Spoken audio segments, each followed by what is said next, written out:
Chapter 1372. In the north of Jetlu Commandery in Yuzhou, after hundreds or thousands of years of erosion by flowing water, the ground was fragmented and crisscrossed with gullies of different sizes. A dark-skinned young swordsman with a short stature was standing on a flat-roofed gully with a broad view. He was using his arm to wipe the long sword that had never been sheathed since it came out of the furnace. The name of the sword was sheathless. Beimang had a good saber and a nameless sword, and Beimang had no swordsman in Jianghu. These were all recognized by Beimang Liang. Although Jianghu Liang was one of the few grandmasters of swordsmanship in the world and the calm disturbance was a famous weapon on the list of swordsmanship, Liang Jianghu still thought that Beimang had no swordsmanship and even said that Beimang would still have no swordsmanship in another 100 years. He was much more indifferent to this kind of thing than Jianghu Liang, whose name was specially changed to imply that Beimang's swordsmanship was the combination of green and yellow. For him, practicing his own sword was more important than anything else. Besides, practicing swordsmanship was just practicing swordsmanship. As for the title of Earth Immortal or the number one in the world, he didn't need to think too much about it. Therefore, he never wasted his energy to think about things other than swordsmanship. The sheathless sword in his hand was a new sword. It had no history or inheritance. The materials used to forge it and the craftsmanship of the swordsmith were not too bad. However, compared to those famous swords with interesting names on the list, it was definitely a far cry. There was a difference of at least 8,000 miles between them.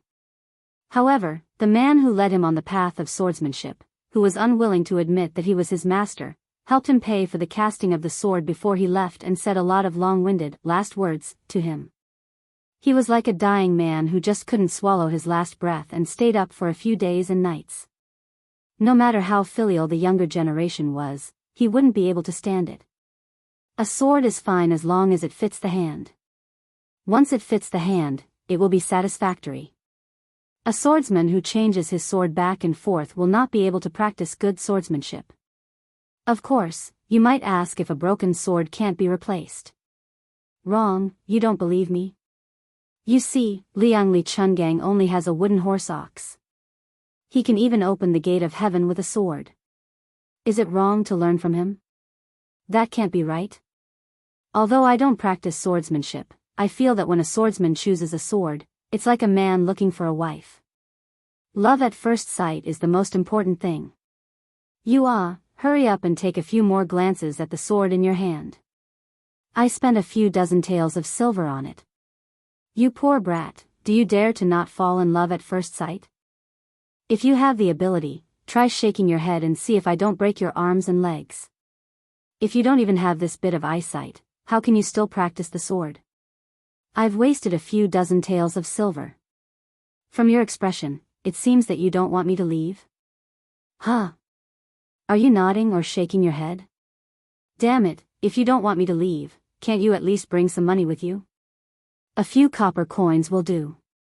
Oh, so you want to ask me for a few sword manuals, but you're too embarrassed to ask? To tell you the truth, no. Brat, I'll leave you with one last sentence. Remember, don't think that just because I didn't take your money, you can ignore it. Practicing martial arts, whether it's practicing the sword or practicing the sword, these two words can break all logic. Ridiculous. You don't understand, do you? These two words are enough for you to ponder over for 10 years. Who told you to have such poor comprehension? It's worse than when I was young. Otherwise, I would have taken you in as my disciple long ago. Since your comprehension is poor, don't blame me for being stingy. If you want to blame someone, blame your parents. That's all I have to say. Since I can't find a wife in Beimang, then I'll find one in Liang. Let's not meet again in the future. I'm afraid that when the time comes, my heart will ache for the sword money and I'll regret helping you pay the bill today. At that time, the swordsmith beside him was so angry that his face turned ashen. Let's not talk about the little pauper, but this big pauper is really your mother. It's fine if you say that 11 taels of silver is a few dozen taels, but you want to round it up and only pay 10 taels? This kind of person, you're bragging so much in my sword shop, and you're even misleading people and teaching them ridiculous? You're the most ridiculous person in the world. Then, the bad-tempered swordsmith finally couldn't take it anymore and scolded him on the spot. It'd be strange if you could find a wife in Beimang. Hurry up and go to Liyang to harm other girls. Then you'll be thanking the heavens and earth. The young swordsman stopped wiping his sword and looked into the distance with a slight smile on his face. If that unknown swordsmith back then knew of that guy's identity, he probably wouldn't have dared to scold him like that even if he was beaten to death. Now, after Tuoba Bodhisattva became the number one in Beimang, he was still thought to be no match for Wang Xianji. No matter how much Tuoba Bodhisattva's cultivation improved over the years, he couldn't change this fact. However, the previous number one in Beimang before Tuoba Bodhisattva mysteriously disappeared. Everyone in Beimang believed that he could definitely fight Wang Xianji to the death. This genius who was hailed as the one in 1,000 years in the grasslands was Huyen Dagwan. He was a sect by himself. And this swordsman who couldn't become Huyen Dagwan's disciple was Tai Mu Dai. His ancestors were once the highest flying eagles in the grasslands. They even soared freely in the skies of the Central Plains. Tai Mu Dai wasn't someone who would reminisce about the past. He had a feeling that he most likely wouldn't be able to return to the grasslands this time. He didn't feel much about the dynasty of Beimang. Most people in the grasslands were like that. A tent was a home, and a surname was a tribe. The reason why he got involved in this mess was because the Beimang royal court used his tribe to threaten him. At that time, the 10 of them joined forces to kill that Beiliang general with the surname Yen. Tai Chi and Ko Ku died first. Tibing Shan was abandoned by that little idea and died at a certain pass. Later, the 7 of them fell into a deadlock again. Hema, who always complained about not being able to drink, died laughing. Later, they almost succeeded in escaping danger under the lead of the Great Yu House. Unfortunately, they were discovered by a group of people who were said to be qi cultivators. 2 of the Beimang experts who had been famous for a long time died. Tai Mu Dai didn't even know their names. He only remembered that they both used sabers. One of them even helped him block a spear from the Beiliang expert. Now, only he, Tai Mu Dai, the Great Yu House teacher, the princess who always covered half of her face, and the gloomy old woman who had lost the flowers on her temples. This should have been a great situation of a group of people ganging up on one person. Why did they lose so badly? The Great Yu House teacher said many things while escaping, but Tai Mu Dai forgot all about it. He only knew that they tried countless methods. At first, they scattered in all directions. Later, they tried their best to surround and attack. Later, they tried all kinds of ambushes and interceptions. In the end, it was all useless. From beginning to end, the Beiliang man, who was so strong that even Tai Mu Dai felt fear, used one method to hunt them down.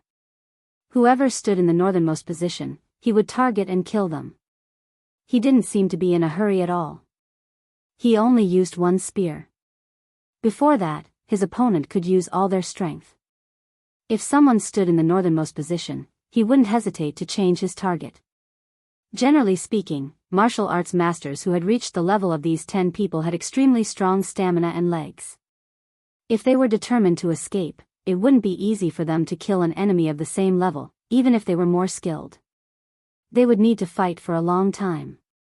But the problem was that the guy who only used an ordinary spear only needed one spear to kill. This was more fatal than anything else. Before he used his spear, he would rely on his strong body to wear them down. He would either dodge or meet force with force when he couldn't dodge in time. It was precisely because he had personally experienced how terrifying this person was that Tai Mu Dai understood why he often heard people say that there were only 2 kinds of experts in the world. One was Wang Xianji, and the other was all the martial artists led by Tuoba Bodhisattva. Tai Mu Dai grinned. That man who said he was going to Liyang to find a wife. In the current world, he, Tuoba Bodhisattva, and the king of Beiliang could be considered one kind of martial artists. Everyone else, including Tai Mu Dai, was another kind. A middle-aged man whose clothes were stained with blood squatted by the young swordsman's feet. He grabbed a handful of soil and put it in his mouth. He slowly chewed and smiled. What happy things are you thinking about? Out of us 4 stray dogs, only you can smile, and it's so easy. Tai Mu Dai, smiled. I'm thinking about a man. The scholarly man who was eating soil joked. Tai Mu Dai, your words have a deep meaning. I really didn't see it before. Tai Mu Dai, chuckled. The man who had fallen into disrepair also seemed to be in a leisurely mood. He said sarcastically, in spring, the earth's energy flows, and the earth awakens. The yellow cotton soil in my mouth belongs to the children of the earth. They're still young. The one I tasted a few days ago is already old. Although he wasn't interested, Tai Mu Dai, still listened attentively. The man looked around and smiled warmly. He whispered mysteriously, since you're standing here, then you have a chance to live. It'll be difficult for the 3 of us. An old woman with a hunched back said eccentrically, Great music house, you're not in a bad mood either. You can even chat with Tai Mu Dai, here. That little idea of ours is risking his life to buy us some precious time to breathe. It was the chess and sword music school's Mr. First. The man laughed. An inch of time is worth an inch of gold. Time is something that's always valuable. Of course, it's even more valuable now.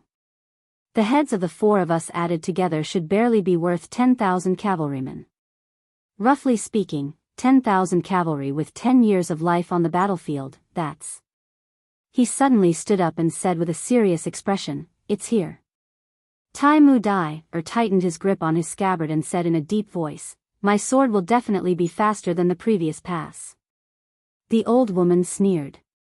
So what if you have the elegance of a sword immortal? As long as we can't kill Su Yanbing, we'll have to pay with our lives again today.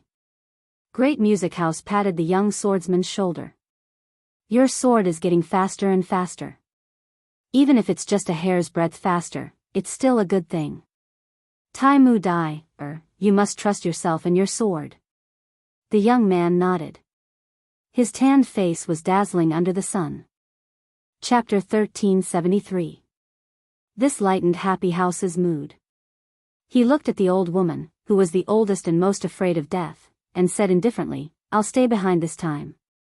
Not only did the old woman not appreciate his kindness, but she also said sarcastically, It's your chess and sword music school's turn. Happy House smiled and dismissed it. About half a mile away, 2 silhouettes crossed each other and, slowly, walked towards Tai Mu Dai's huge boat. The old woman narrowed her eyes and looked over, her face as calm as water. Happy House didn't look at the fight. He shook his sleeves and sat cross-legged.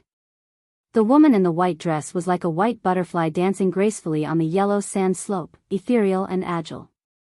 This little thought, nicknamed half-face makeup, was fighting in close quarters with the guy surnamed Su. With a tap of her foot, she spun around and grabbed Su Yanbing's head with her 5 fingers like hooks. Su Yanbing's body leaned back, and the slender jade-like hand brushed past a few inches above his face. The end of the iron spear in his hand casually hooked and slammed into Little Thought's neck. Even the 8 of them, including Banmi and Zhuang, had experienced this kind of casual, spear attack countless times. Because it did not contain a lot of qi, even if they were hit, they would not be seriously injured. However, at Phoenix Rising Pass, Wei Yile was angered because of this. After being hit 8 times, the ruthless Peak Master Ti Bing was so angry that his lungs were about to explode from anger. He no longer prepared to escape at any time and instead used the most powerful punch he had ever used in his life. He did not hold back and looked death in the face. In the end, Su Yanbing seized the opportunity and pierced through Wei Yile's fist, arm, and shoulder. Little Thought tilted her body and quickly rushed forward, dodging the iron spear. If someone were to watch the fight from the side, it would look like she was carrying the spear on her shoulder. Little Thought instantly arrived in front of Su Yanbing, who had just stood up. Her 4 fingers formed a sharp knife and ruthlessly stabbed toward Su Yanbing's heart. Su Yanbing's wrist shook slightly, and the shaft of the spear lightly knocked against her shoulder, pushing her away. The white-clothed woman's feet slid on the yellow sand, leaving behind a trail of blood at the corner of her mouth. Su Yanbing held the iron spear in his hand, his face expressionless. He did not pay any attention to Little Thought, whose eyes were as sharp as knives. Instead, he looked at the big turtle that was separated by 2 deep trenches. After acting for so long, it was time for him to take the stage. Sure enough, Little Thought leaped and fell into the ravine. Before Little Thought jumped off the cliff, he sat on the ground like a private teacher who was about to teach a lesson. He smiled gently and said, "Heaven and earth have no words, the wind sings." There was a lot of sand in the desert, but if there were only strong winds blowing in the sky without a single speck of yellow sand, it would be illogical. On the plateau where Su Yanbing was standing, he could only hear the whistling of the wind, but there was no sand at all. Lu Fu sat down cross-legged and closed his eyes to concentrate. In an instant, blood flowed out from his 7 orifices, but his face remained serene. He said in a clear voice, "War in the south of the city, death in the north of the country. For my sake, I call the crow, and for the guest hero." At the end of his speech, a figure rose slowly. Another Lu Fu stood up, like thousands of rays of light converging to form a shape. He took a step forward, directly passing through his sitting self. His sleeves fluttered, and his steps became bigger and bigger. He approached the edge of the big turtle and turned into a long rainbow, rushing towards Su Yanbing. The sitting Mr. First's face was covered in blood, and the green robe on his knees dripped with blood. He said in a hoarse voice, "Life is short, plants and trees are short, and all will return to the earth in peace." Another Lu Fu stood up, but his figure was not as elegant as the previous one. He staggered, but his speed was extremely fast. He also rushed towards Su Yanbing. Sword immortals flew on their swords, traveling north in the morning and crossing the horizon in the evening. However, the immortals' astral travel was even faster. The 2 Lu Fu's astral travel came one after another. The former stopped behind Su Yanbing, while the latter came in front of Su Yanbing. At some point in time, Taimu Dai, was standing in front of the dead master of the great music house. He roared, "Defong!" The Lu Fu's corpse, Taimu Dai, one Lu Fu's soul, and Su Yanbing, the other Lu Fu's soul. The 5 of them happened to be in a straight line. The old woman in the spider web cocoon did not see how Taimu Dai, attacked, nor did she see when he left the Big Turtle Valley and headed toward the Big Turtle Valley. When she could finally take a closer look, she realized that the situation she saw was so bizarre that she could not believe her eyes. The Lu Fu's cultivator sacrificed his life to guide Taimu Dai, to use the Earth Immortal's killing move. It ended with Su Yanbing's spear piercing Taimu Dai's shoulder 4 feet in front of him. The tip of the sheathless sword was still a foot away from Su Yanbing's heart. Although the sword she had arrived and caused a pool of blood to appear on Su Yanbing's chest, it was definitely not enough to kill him. In a battle of life and death between top martial arts grandmasters, a foot of distance was like the difference between yin and yang. However, between Su Yanbing and Taimu Dai, there was someone holding the spear. This prevented Su Yanbing from casually pulling the spear downwards and crushing Taimu Dai's heart and lungs. Su Yanbing pulled out the spear. The body of the spear let out a series of ear-piercing screeches. The uninvited guest supported Taimu Dai, with one hand and flicked his wrist with the other. There were traces of blood on his palm. The old woman swallowed. Chapter 1374. As a senior on the level of Spiderweb's ancestor, she recognized this person. Huyen Daguan. Other than Tuoba Bodhisattva, there was no one else who could make Su Yanbing's spear return at full power. Of course, it was even more unrealistic for the latter to return empty-handed. Huyen Daguan laughed. "You've finally made it in time. Su Yanbing, if you don't kill Taimu Dai, I won't make trouble for Su Fengnian. How about it?" Su Yanbing's expression was cold. He raised his spear an inch and took a step back. The opponent in front of him was worthy of him pulling away to the most suitable position for his spear to unleash its full power. Huyen Daguan said helplessly, "To tell the truth, Liang Mang's fight has nothing to do with me. I've never thought of making things difficult for Su Fengnian." Taimu Dai, struggled for a moment, but Huyen Dagwan's hand on his shoulder slightly increased in strength. The former immediately found it difficult to breathe. Huyen Dagwan straightened his expression and said, "But if you insist on killing Taimu Dai, today, then I don't mind killing Su Fengnian. As for whether or not it succeeds, I don't care." The old woman knew that Huyen Dagwan wasn't purposely releasing his qi, but she still felt suffocated. Then, she immediately felt a surge of grief and indignation that she couldn't suppress no matter how hard she tried. This was because the person who had chased them for an entire 10 days without saying a single word had finally spoken. Su Yanbing said calmly, "You'll have to ask my spear first." Huyen Dagwan, who was even more fluent in the official language of Liyang than the people of Liyang, cursed. He laughed bitterly and said, Stop, I'm scared of you. Su Yanbing, since you're determined to fight, fine. The spear in your hand can't take a single blow. Go back and get a new spear. For better or worse, it can take 3 spears from you. Otherwise, we won't be able to fight to our heart's content. I, Huyen Dagwan, will wait for you here. Taimu Dai, that whatever, and that old woman who likes to stick a red flower in her mouth, I'll help you keep them here. When the time comes, whoever wins will speak. How about it? Su Yanbing nodded, turned around, and left just like that. This scene caused the old woman's eyes to almost pop out of their sockets.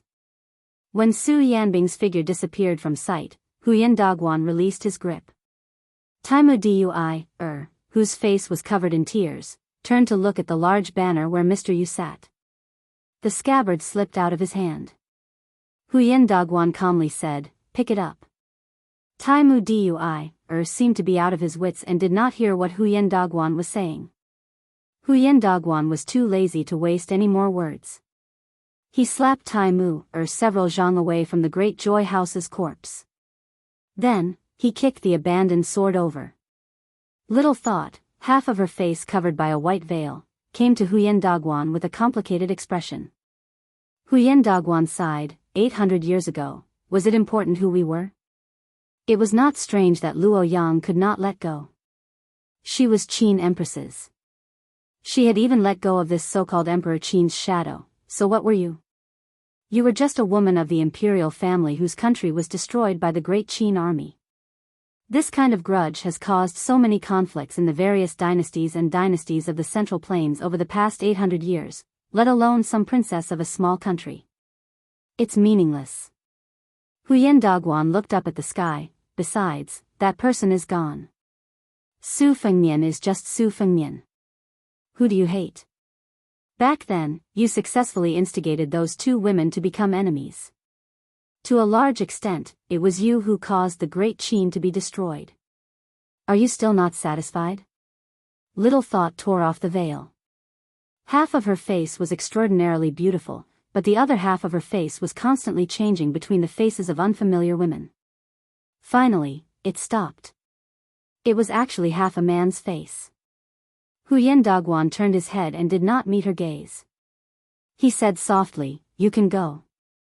She looked at the white veil floating in the distance and raised a hand to cover that half of her face. She murmured, "You really left? Then tell me, where can I go? You are always like this, not even willing to look at me. I never hated you. I just want you to look at me, just one look." Huyen Dagwan asked, "You really don't want to go?"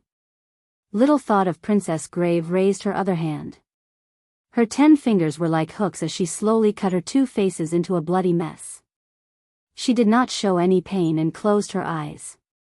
She used a tone that modern people could not understand and softly hummed a song. When the song ended, Huyen Dagwan pushed her forehead with his palm. She fell into the canyon. Huyen Dagwan stood alone with his hands behind his back. He sighed softly, "It's finally over in this life." That white dress was like a delicate white butterfly that was unwilling to break out of its cocoon. It hid in the cocoon timidly and looked at the outside world. There was no woman in the world who took off her veil when she was alone. Year after year, life after life, she looked at him in the mirror. In the corridor under the eaves of a private school in Baoyang, an old man was lying on a rattan chair, basking in the warm sunlight. Young children sat around him. Every time the old man sang a line, the children would sing a line with him. It was an ancient song that spread not long after the great Qin was destroyed. The song was melodious. A daughter of the Yang family has just grown up, and no one knows her. Born beautiful, she can't give up on herself. She chose the king's side. Looking back with a smile, the beauties of the 6 palaces pale in comparison. Chapter 1375. The furthest distance between 2 beacon towers was no more than 30 li, and the closest distance was less than 3 li. Hong Xinjia was extremely strict and meticulous in choosing the location of each beacon tower. Standing on the watchtower of any beacon tower, one would definitely see more than 2 neighboring beacons. Bien Feng exchanged glances with each other. Among the many beacons that stretched into the distance, the deer-tail beacons located in a desert corridor was only an unremarkable one. According to the rules, there was 1 beacon commander, 2 vice-commanders, and 4 sons of beacons. After the northern Mang came knocking, the deer-tail beacons were supplemented with 5 sons of beacons and a post horse. Deer-tail beacons was set up on the left side of the gourd. It belonged to the group of strongholds with the bell and drum stronghold as the core. Compared to the date horse stronghold, it was closer to the left and to the rear. As the Beimang vanguard drove straight down, although the bell and drum stronghold had not been attacked by a large number of Mang cavalry, the beacons of deer-tail beacons could already clearly feel that the battle was approaching. Those armored Beimang cavalry roamed nearby to scout the terrain. Yesterday, there were even more daring than 10 Beimang scouts who suddenly charged toward deer-tail beacons. The distance between the 2 sides was less than 80 paces. The dozen or so Beimang soldiers with excellent eyesight could even clearly see the faces of the northern barbarians. The beacon commander Sima Zhenming drew his bow and shot down the leading Beimang scout with a single arrow. The leader of the Beimang scouts was clearly shocked. After collecting the corpse, he resentfully left. Before he left, he even raised his saber and pointed at deer-tail beacons. At dawn this morning, Sima Zhenming, who was personally responsible for guarding the rear half of the night, stood on the high platform and looked up at the cage called Do Ling. As the head of deer-tail beacons, he was different from most of the illiterate beacons in the bell and drum stronghold. Sima Zhenming was a somewhat famous scholar near the bell and drum stronghold. His writing was very beautiful. At the same time, Sima Zhenming also had excellent archery skills. Therefore, he was promoted to beacon commander in less than half a year after joining the army. The Sima family was a prestigious family in Bailiang. Although Sima Zhenming was a concubine's son, he could have relied on his status as a general family to become a government official in a nearby county. It wouldn't have taken him more than a few years to become an official. The reason why he came to Calabash Pass was because of Sima Zhenming's impulsiveness. Everyone knew that His Royal Highness had 800 bodyguards called the White Horse Righteous Followers. They were all riding Liangbei horses from Xianli Ranch. They were armed with swords, crossbows, and white armor. If it was a few years ago, the White Horse Righteous Followers were of little value in the eyes of first-class families. Only third-rate general families in Bailiang would be willing to put their children in the White Horse Righteous Followers. However, after Su Fengnian's successful hereditary succession, the White Horse Righteous Followers became the White Horse Righteous Followers. Unfortunately, Sima Zhenming was not selected. Instead, a close friend of his from a prestigious family in the same county was selected. Last autumn, that guy went to Liangzhou full of ambition. It was said that a few noble ladies in the county who had their eyes on the top of their heads almost recommended themselves to that guy. While Sima Zhenming was happy for his best friend, he inevitably felt that he had lost face. In a fit of anger, he ran to Calabash Pass, which was almost the northernmost borderline. At first, those deer-tailed old soldiers didn't like to talk to him, and the previous Feng Shui didn't like this weak scholar with a handsome face. He even threatened him to clean his butt at night. At that time, Sima Zhenming was furious and had a fierce fight with that old soldier. After that, he thought that he had beaten up his superior and would definitely be sent back with his tail between his legs. He didn't expect that the Feng Shui, who looked like a bear, to be so strong-willed. Although he didn't give Sima Zhenming a good face afterwards, he didn't do anything to deliberately make things difficult for this troublesome feng shui who didn't know the rules. He only made Sima Zhenming cook for 2 months. Sima Zhenming didn't pay attention to the fact that a gentleman should stay away from the kitchen and just accepted it. At the end of last year, when the feng shui of each fort went to the bell and drum village to practice martial arts, feng shui of Deer Tail Ba feng shui had forced Sima Zhenming to do something beyond his ability. Unexpectedly, Sima Zhenming received a personal commendation from the Deputy General of Yuzhou Province. Until now, Sima Zhenming still remembered that on the way back to Deer Tail Ba feng shui with the feng shui of Deer Tail Ba feng shui with the feng shui of Deer Tail Ba feng shui. At the beginning of this spring, the scouts of Beiliang and Beimeng almost exchanged lives with each other every day. At this moment, the feng shui of Deer Tail Ba feng shui suddenly promoted to the head of Bi Rise Castle. Sima Zhenming heard from Old Sui that the feng shui of Deer Tail Ba feng shui was comrades in many forts of Date Horse Village and Chicken Cry Village. They had been friends for over 20 years. When they were young, they were all brave men who had killed Beimeng barbarians in Beimeng. The two feng shui of Deer Tail Ba feng shui came to the high platform on time. Hearing the footsteps, Sima Zhenming turned around and looked at the two different faces. One was immature and vigorous. After all, he was only 16 or 17 years old, the other was weathered and mediocre. The former was one of the feng shui of Deer Tail Ba feng shui. In the words of the old feng shui of Deer Tail Ba feng shui, he was a new recruit from Yuzhou Province. Even his fart was fragrant. The latter was an old senior of Deer Tail Ba feng shui. His surname was Shui, and it was said that he was one of the earliest feng shui soldiers. After Deer Tail Ba feng shui was built, he became the first batch of feng shui. After many years of hard work, he finally became the deputy commander. However, the younger generation of Deer Tail Ba feng shui liked to call him Xiao Shui. Even the previous commander said that he did not know where this nickname came from. Old man Shui had a good temper and did not mind. Whenever he smiled, he would smile. The other deputy commander of Deer Tail Ba feng shui, Guoshi, was in the prime of his life. He was the only one who called the old man Master Shui. He was also a strange person who did not smile much. There were many round logs in Deer Tail Ba feng shui. Guoshi would practice a set of boxing moves on the logs every day for an hour. When he was on night watch, he would practice boxing moves on the edge of the high platform. Sima Zhenming had learned martial arts from a famous boxing master in Yuzhou since he was young. He had a rough understanding of Guoshi's skills. Perhaps his style was not good, but his foundation was solid. Therefore, after he became the commander of Deer Tail Ba feng shui, Sima Zhenming had always treated Guoshi with respect and treated him as an elder brother. Sima Zhenming smiled at the young man, Feng Zi, and said, "Spring sleep is hard to come by. Go sleep for a while. I'll keep watch for you." The young man shook his head and smiled brightly, "No need. Third brother Xiao and the others are snoring like thunder. Commander Feng, you should go rest. With me and little Shui on duty, nothing will go wrong."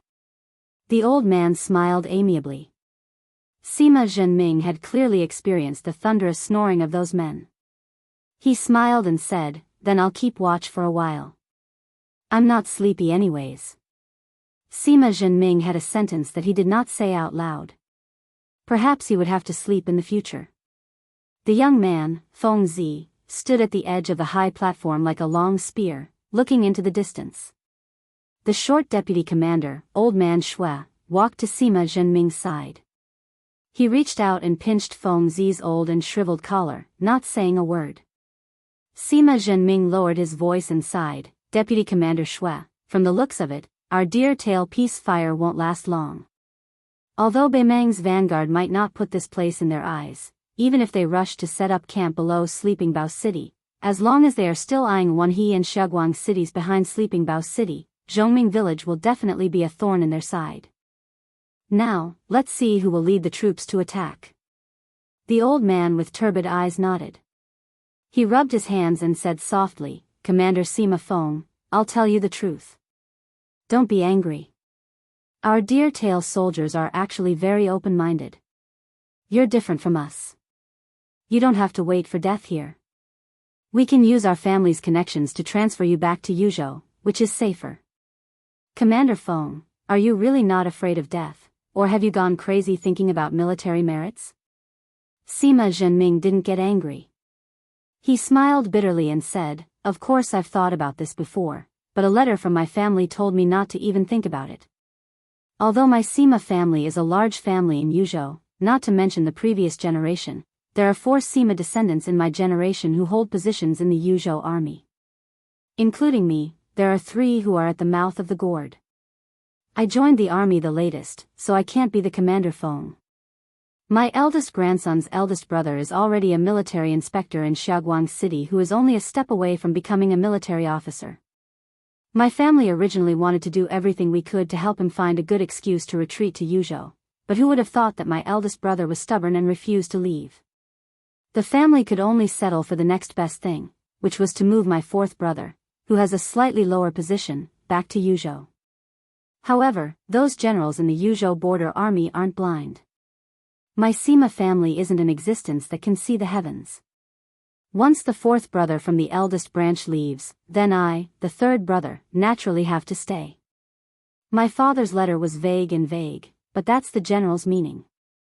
I think this is also good. At least I have a younger brother who is 10 years old from the same mother. With him by my mother's side, I'll be able to support myself in 4 or 5 years. Once I shamelessly return to Yuzhou, my father, mother, and younger brother won't be able to raise their heads for the rest of their lives. Sima Zhenming's originally bitter smile began to become somewhat free and easy. After glancing at the young Master Feng, he looked at the old man and said, I don't dare to ask the young Master Feng, nor do I have the heart to ask. However, I'm very curious about what Deputy Commander Shui and Guoshi Shui are thinking. Before I arrived at the mouth of the gourd, I heard that you old veterans are the best at fighting. Let's not talk about military merits for now. Let's talk about preserving our lives first. Chapter 1376. The old man reached out his hand to support himself on the cold orange stalk. His old face was wrinkled like a withered tree, and it was unknown how many sorrows and joys he had accumulated. The old deputy commander said calmly, Marshal Sima Feng, to tell you the truth, this old man has never been on the battlefield in my entire life. I've never experienced a battle before. I've only seen it a few times from afar many years ago. Ever since I arrived at Heluku 17 years ago, I never thought that I would see the Beimang army while I was still alive. People died in battle. This old man has lived for so long. I'm someone who can't wake up at any time. It's not that I'm afraid, but I don't dare to think about the tragedies that happened after the war. Many years ago, before I arrived in Bailiang, I saw 2-legged sheep being sold by the side of the road. They were sold by the caddy, with butchers and pots of boiling water on the side. Dog meat was 500 coins per caddy, and this sheep meat was only 100 coins per caddy. Sima Zhenming's face was full of confusion. He didn't know what to say about selling sheep meat and eating sheep meat. The old man's fingers trembled slightly.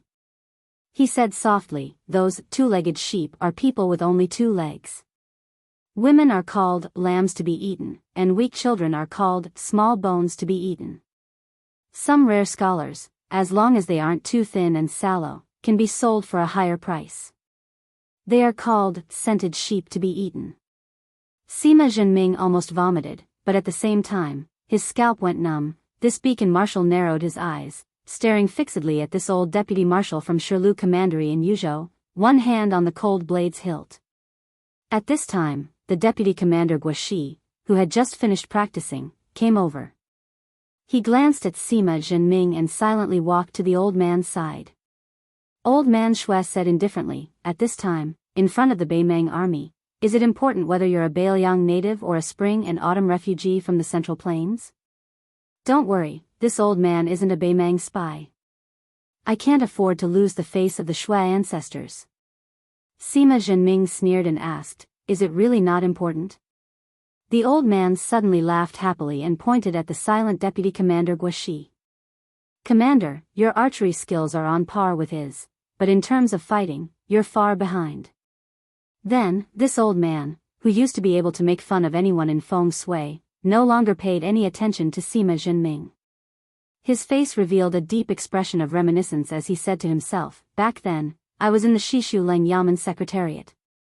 I only did some shady business like copying scriptures and engraving official seals. My annual salary was not even 100 stones. I was only a minor 7th rank official. Of course, I didn't have a single hair on my head. Then, I had a way to earn money to support my family. In the palace, during festivals, there were many spring couplets to be put up. It was our turn to take the stage. Before writing the couplets, the eunuchs would bring in cinnabar and gold powder for mixing ink. At this time, I took out a large brush and dipped it into the gold powder. The brush broke. I stuffed it back into my sleeve and replaced it with another brush. It broke again. After I left the palace, I carefully shook off the gold powder. There's at least 2 taels. Find a bank and melt it down. That's a small gold ingot." The old man, who had completely forgotten himself, laughed. "Back then, when I bought books and collected them, I relied on these small gold ingots." Sima Zhenming was dumbfounded. He didn't know how to deal with this Shishu survivor who had been hiding in Bailiang for many years. Did he really have to draw his sword?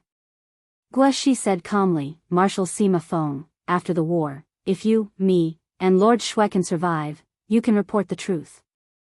In the 2nd year of Yonghui, Guoshi, was the assassin who shot 6 consecutive arrows at the Grand General outside Liangzhou Pass. But if Shui and I both die and you are still alive, I hope you won't bring this up again. I, Guoshi, have lost all thoughts of revenge since the 6th year of Yonghui. Of course, it's up to you to believe it or not. Suddenly, the young man who was on guard shouted in a panic, "Koji! More than 120 cavalry." Without hesitation, Sima Zhenming said, "Prepare for battle."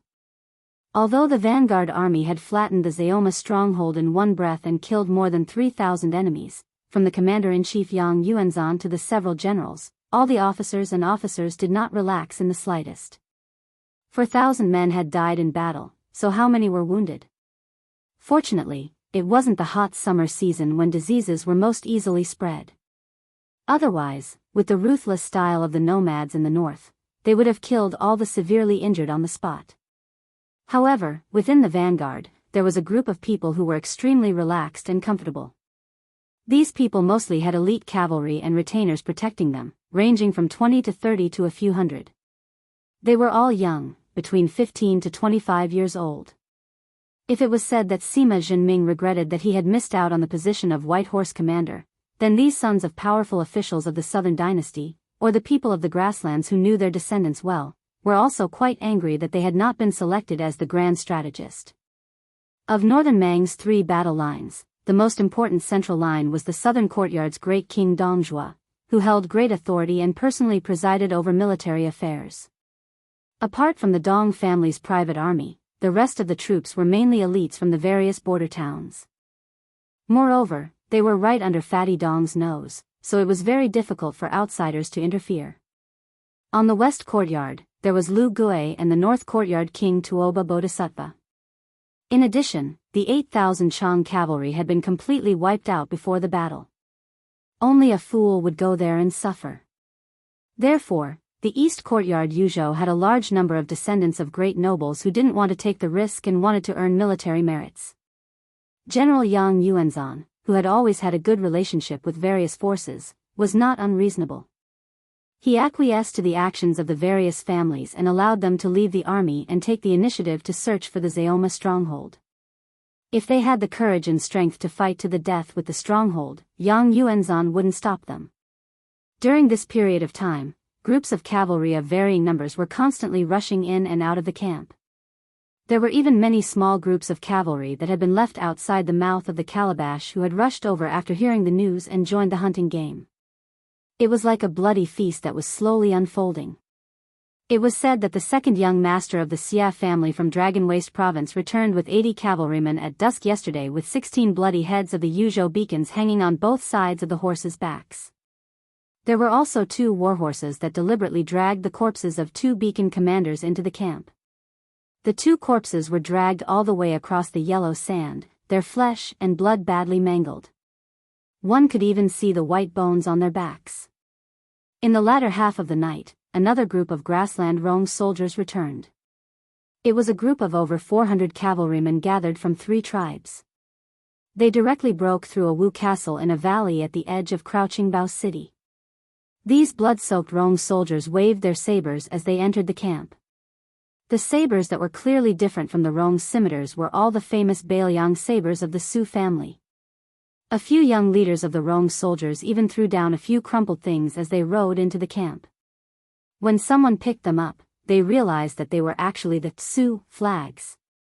The Battle of the Zayoma stronghold had shaken the morale of the vanguard army, but their morale had been greatly shaken. At dawn this morning, another 7 or 8 groups of cavalry rushed out of the camp. With the arrival of a large number of siege weapons, the attack on Crouching Bow City was imminent. A tall man with a full beard whose age couldn't be determined was casually walking in the military camp. Beside him was a maidservant who was countless times more eye-catching than him. The young woman had an exquisitely embroidered brocade pouch hanging from her waist. Unfortunately, that bit of fragrance had long been covered up by the stinky smell of the military camp, leaving not even the slightest bit of it remaining. When these 2 people walked past, the Baimang soldiers sleeping on their horses all looked at them as if they wanted to eat them alive. In the early years of Northern Mang, there had never been a rule of bringing women into battle. Wasn't it all because those officials of the Southern dynasty had led them astray? As long as one's family background was sufficient, even the military supervisors who came from the royal court could only turn a blind eye to it. Of Northern Mang's 10 first-rank A surnames, there were 7 in Northern Mang and only 3 in Southern Mang. However, when it came to the number of B surnames, the influential families of the Southern dynasty held a slight advantage. On the eastern front of Yuzhou right now, there were plenty of descendants of the dragon-waisted clans. They weren't people that these soldiers who couldn't even afford to live in tents could afford to offend. The man who was accompanied by a woman walked and stopped along the way. From time to time, he would look up at the towering Crouching Bow City. Finally, when he passed by a large pile of tents, he was spotted by a sharp-eyed young master wearing a mink coat. The latter hurriedly ran up to the man and whispered with a flattering expression, "Big brother Jean, what a coincidence." The man stroked his beard and glanced at the scene behind the young master. He smiled and said, "It looks like you've been hung by the horse's head all night." "What? You can't hold it in anymore and want to go and get some firecrackers?" The young man chuckled and said, "I've made an agreement with a few brothers. We're going to get some firecrackers to warm up our hands before the siege. We're going to work together to take down a big stronghold before the siege. When we go back, our elders at home will be proud of us, lest they say that we're useless." The man whose surname was a little strange compared to the Southern Court's big clans nodded and didn't comment. He looked past the head of the 3rd generation of Gusai province and saw 4 or 5 young men wearing brocade clothes and mink coats standing together. Obviously, they didn't recognize him. Their arrogant eyes were a little unfriendly. The man glanced at the horses behind them. They were all warhorses that were ranked high on the grassland. Most importantly, good horses were easy to train. Baimang had the custom of hanging the horse's head. Once the horse was hung well, not only would the warhorse's pace be the same when charging, but even the height of the horse's head would be the same. There wouldn't be a scene of uneven horses. When they were running, they would look like a row of eagles soaring on the ground. In Baimang, not only must a man be skilled in riding and archery, but the skill of hanging the horse was also very important. It was probably like the zither, chess, calligraphy, and painting of the scholars of the Central Plains. The man withdrew his gaze and smiled at the young man from the 2nd generation of Gusai province. "Be careful. There will be a lot of big battles in the next few years." Chapter 1377. The young master, who was a descendant of a wealthy family in Gusai province, was flattered and nodded vigorously. Then, he said mysteriously, "There's a guy with the surname Pang. His father is the new general of Wazoo Army Town in Gusai province. This kid is very valued in his family. I'm his best friend, so I told him that his father secretly sent him a master as a personal guard. TSK, TSK. A second-level grandmaster. So, I'm going to play with him today. Although there are only a little more than 100 cavalrymen, with that master, we can take down any beacon. I estimate that he can kill half of a smaller fort in Yuzhou by himself. However, that kid said that his father doesn't want him to be in the limelight, so I can't force him to do anything. Moreover, that master is arrogant. He looks at me askance. Damn it. Huh, big brother Zhong, you go ahead. I'll go out with them. The man smiled and said, go ahead. The young master turned around and ran 2 steps. Then, he turned back and asked cautiously, Big brother Zhong, can I drink with you tonight? I've stolen some good wine this time. The man nodded and said, sure. As long as it's not my turn to attack the fort, it's not a problem. The young master smiled so widely that his mouth almost reached behind his ears. He trotted away. The 400 or so riders led by the 5 children of aristocratic families roared as they galloped away. When the children of aristocratic families smiled at the man on horseback, the man smiled faintly and waved his hand. After the 400 cavalrymen left the camp, they didn't immediately split up. They chose the fort group where the bell and drum fort was located.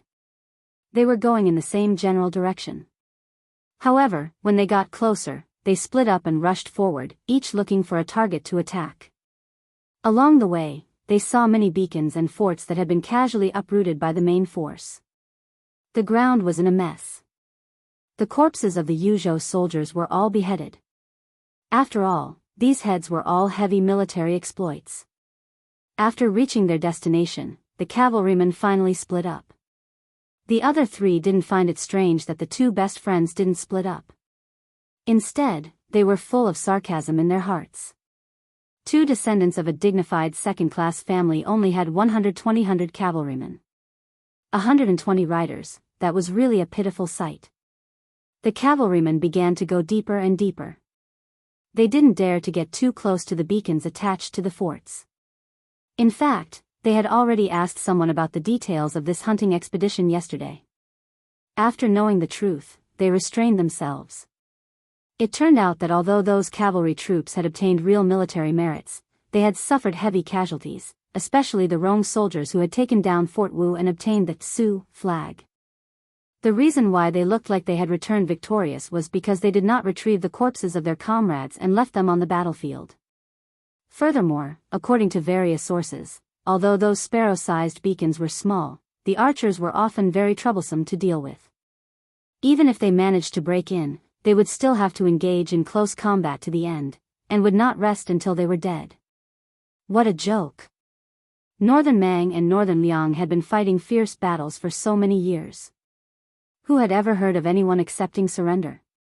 It was rumored that the former king of the South Courtyard, Huang Songpu, had made a suggestion in the court after his return to the throne, to see if he could recruit people to surrender. At that time, not to mention the generals who were holding the edict as if they had smelled shit, even the emperor's face had turned green on the spot. In the end, it was still the imperial decree of peace who helped Huang Songpu out of this predicament, saying that the matter of surrendering wasn't urgent, that they could talk about it after Bailiang was defeated. The imperial decree of peace even joked, saying, as long as our army crosses Bailiang's path, even if Sir Huang doesn't want to surrender no matter what, my great Mang generals and the blade craftsmen in the rear will protest together. Stop killing, there aren't enough blades. The 120 cavalrymen finally found excellent prey. Young Master Pang, whose father was tile-building army's town general, raised his arm, producing a sheepskin map from his bosom. That South Dynasty third-generation ancestor who was trying to worm his way into being close to this man bent over to take a look, saying with shock, Pang Rui, you really are something. You even have this kind of thing. It seems like on our Eastern Front, only 1,000-men commander has the qualifications to carry something good like this, right? The corners of the youngster named Pang Rui's lips curled up. He put away the map, looking towards the small deer tail beacon on the map, nodding and saying, every 1,000-men commander has a copy, a total of 16 sheepskin parchments. This is something I borrowed from one of them last night. He only found it after searching for half a day, directly giving it to me with a wave of his hand. They don't need it, nor do they care about it, but for us, it is quite useful. Sing Ping Shan, let's make things clear first. We will take down as many beacon towers as we can, but in the end, we will have to split the heads of Yozhou's soldiers, so an equal split definitely won't work. I will take 70, you take 30. Sing Ping Shan, whose grandfather was the assistant minister of revenue of South Dynasty's West capital, shouted strangely, bullshit, is there anyone who doesn't uphold justice like you? You and I each have 60 riders, and I won't hide behind you. No matter what, we should split it 50-50. Pang Rui tilted his head and raised his chin slightly, secretly pointing at the old rider, who was resting with his eyes closed beside him. Sing Ping Shan's imposing manner immediately deflated, and he said softly, Pang Rui, my brother Pang, sigh, we have been friends for many years. How about you take 60 and I take 40? Pang Rui narrowed his eyes and said slyly, 60-40, it's not impossible, but you have to tell me who that bearded man with a woman beside him is. Sing Ping Shan looked like he was in a dilemma. Pang Rui curled his lips. If you don't hurry up, I will give the order to attack the beacon towers. Sing Ping Shan threw down his whip and snorted heavily. He leaned closer and whispered, Zhong family. Pang Rui's expression instantly turned serious. He muttered to himself, Zhong family, there is no other family in Beimang like them. Great General Zhong Shintong, Great Demon Zhong Liang. Among the younger generation of the Zhong family, Zhong Gui was originally quite famous, but after he married the Lu family of the Zhong family, there was suddenly no news of him. There was news that he was killed. But he has an even more powerful elder brother called Zhong Tan, right? Why, that sloppy man is one of the vanguard generals of the Eastern Front, Zhong Tan. Sing Ping Shan nodded, his face full of admiration and fascination. Zhong Tan was a famous person in Beimang who could compete with the second son of the martial god, Tuoba Chunsun. Not to mention Sing Ping Shan, who had no achievements, even his grandfather would have to obediently greet Zhong Tan with a smile. Pang Rui cracked his neck, raised his hand high, and waved it forward. More than 100 riders suddenly clamped their bellies and began to charge. At the Deer Tail Beacon, Sima Zhenming gave orders to his 11 subordinates in an orderly manner. He, Deputy Commander Guoxi, and 2 of the stronger sons of Beimang went to the observation tower. 5 of the remaining 7 were to guard the entrance and try to shoot 2 to 3 rounds of arrows to stop the enemy. After that, they didn't need to care about anything else and just tightly shut the door. Once someone broke through the door, they were to draw their swords and fight to the death. The other 2 were to wait for an opportunity to shoot down the Beimang cavalry. Sima Zhenming told them that what they needed to do was very simple. They just needed to wait for the enemy to come closer before killing them. They only needed to kill them at close range and not from a long distance. 1 less round of arrows was fine. After giving the order, Sima Zhenming, who was about to climb the tower, glanced at old man Shui. The latter didn't say anything and only nodded. Arriving at the tall platform, Sima Zhenming gestured downwards with his hand, having the 2 men with bows and quivers on their backs squat down first. After all, Sima Zhenming still didn't know if there were any Northern Mang master archers in that cavalry troop. Moreover, he and Deputy Commander Guoxi were proficient in martial arts. Even if they were unfortunate enough to encounter them, they would be able to dodge and not be caught off guard and killed on the spot. The 120 cavalry formed a neat charging line and began to madly charge. Sima Zhenming sized up the heads of the warhorses and calmly said, "These aren't ordinary cavalry." Guoxi's face was expressionless. He had already taken out an arrow from his quiver and nodded. 500 steps. Sima Zhenming glanced at Guoxi's iron bow and asked, 200 steps. Guoxi calmly said, "No need for consecutive arrows. 200 steps will pierce through armor. 150 steps, 3 consecutive arrows. Within 100 steps, 4 arrows can be loaded on the bow. If you don't want to continuously draw the bow, the furthest you can go is 250 steps. Heavy armor will be broken." Sima Zhenming coldly snorted, "Beimang isn't a fort. It's only equipped with light crossbows and not large crossbows. Otherwise, you would be able to experience the power of my large crossbow. 400 steps. Guoxi's expression was strange as he quickly glanced at this commander of Beimang. It's not like I haven't experienced the range of an arqueballista in the past. I've seen even more powerful giant crossbows. Guoxi didn't say that the arqueballista wasn't strong. Sima Zhenming was panicking. 300 steps. Guoxi took a deep breath and suddenly raised his bow to gather power. This Shishu remnant had an almost imperceptible smile on his face. 200 steps. Pung. Almost at the same time, from the deer tail Ba Feng Sui's cavalry and the watchtower, a loud noise sounded. A tall soldier of the Beimang cavalry shot an arrow. Guoxi's arrow just happened to be the same target as that soldier. Guoxi's head suddenly tilted to the side. An arrow grazed his cheek, leaving behind a deep groove of blood. This deputy commander's ears were ringing. And that Beimang master archer had his head pierced by an arrow and fell off his horse. The distance between the two sides was reduced by another 50 steps from the rapid galloping of horse hooves. Guoxi shot 3 consecutive arrows. 2 of the 3 riders at the front had their chests pierced by an arrow. The warhorses continued to charge forward, but their corpses flew off the backs of the horses and fell heavily on the yellow sand.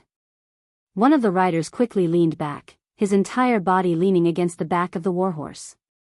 Only then was he able to dodge the arrow. Sima Zhenming also shot a quick arrow, but it was deflected by the soldier who hadn't drawn his bow from start to finish. However, although the arrow was deflected, the scimitar in the hands of the Beimang young master was knocked out of his hands. Guoxi opened his mouth and said, "Kill the easy ones first." Sima Zhenming, who had moved his feet to dodge the 3 arrows, lightly grunted. Chapter 1378. 150 steps. Almost all of the Beimang cavalry had fired a volley of arrows, and their accuracy wasn't bad either. Even though Sima Zhenming had changed his position, he still had to deflect several arrows. Apart from the arrow shot by that master archer, Guoxi didn't move at all. He used his bow to casually deflect the incoming arrows. Many of the arrows pierced into the orange cage behind Sima Zhenming, their tails trembling violently. There were even a few arrows that directly pierced through the cage with great momentum. After piercing through the cage, they continued to fly upwards. The two felt as if they were in a rain of arrows. 100 steps. Guoxi pulled out 4 arrows from his quiver. The 2 crouching bearers also suddenly stood up. After finding the crosshairs, they pulled back their bows even more. A muffled groan of pain came from below the beacons. Clearly, someone had been shot. Guoxi's contributions were still outstanding. His arrows pierced through the armor of 2 people and killed them. The other 2 were injured, but their combat strength was still great. However, this was enough to make them feel fear. On the watchtower, one of the bearers successfully shot a Beimang soldier in the neck. It was as if a flower of blood had bloomed. His face full of joy, he was just about to turn around and report the good news to his fellow soldiers when he was immediately dragged to the ground by the commander. As his body fell to the ground, this bearer saw that not far away, Xiao Yuan's brother had also fallen. Only his face had been pierced by 2 arrows. There was even an arrow in his shoulder. Sima Zhenming roared, "You don't want to live anymore? Did you forget what I said? Once you shoot an arrow, you'll be a coward for this daddy." That bearer gritted his teeth and used his arm to wipe away his tears, nodding heavily. Less than 50 steps. This meant that this would be the last volley of arrows from the deer tail beacons. Sima Zhenming, who had bent over like a cat, shot down another soldier.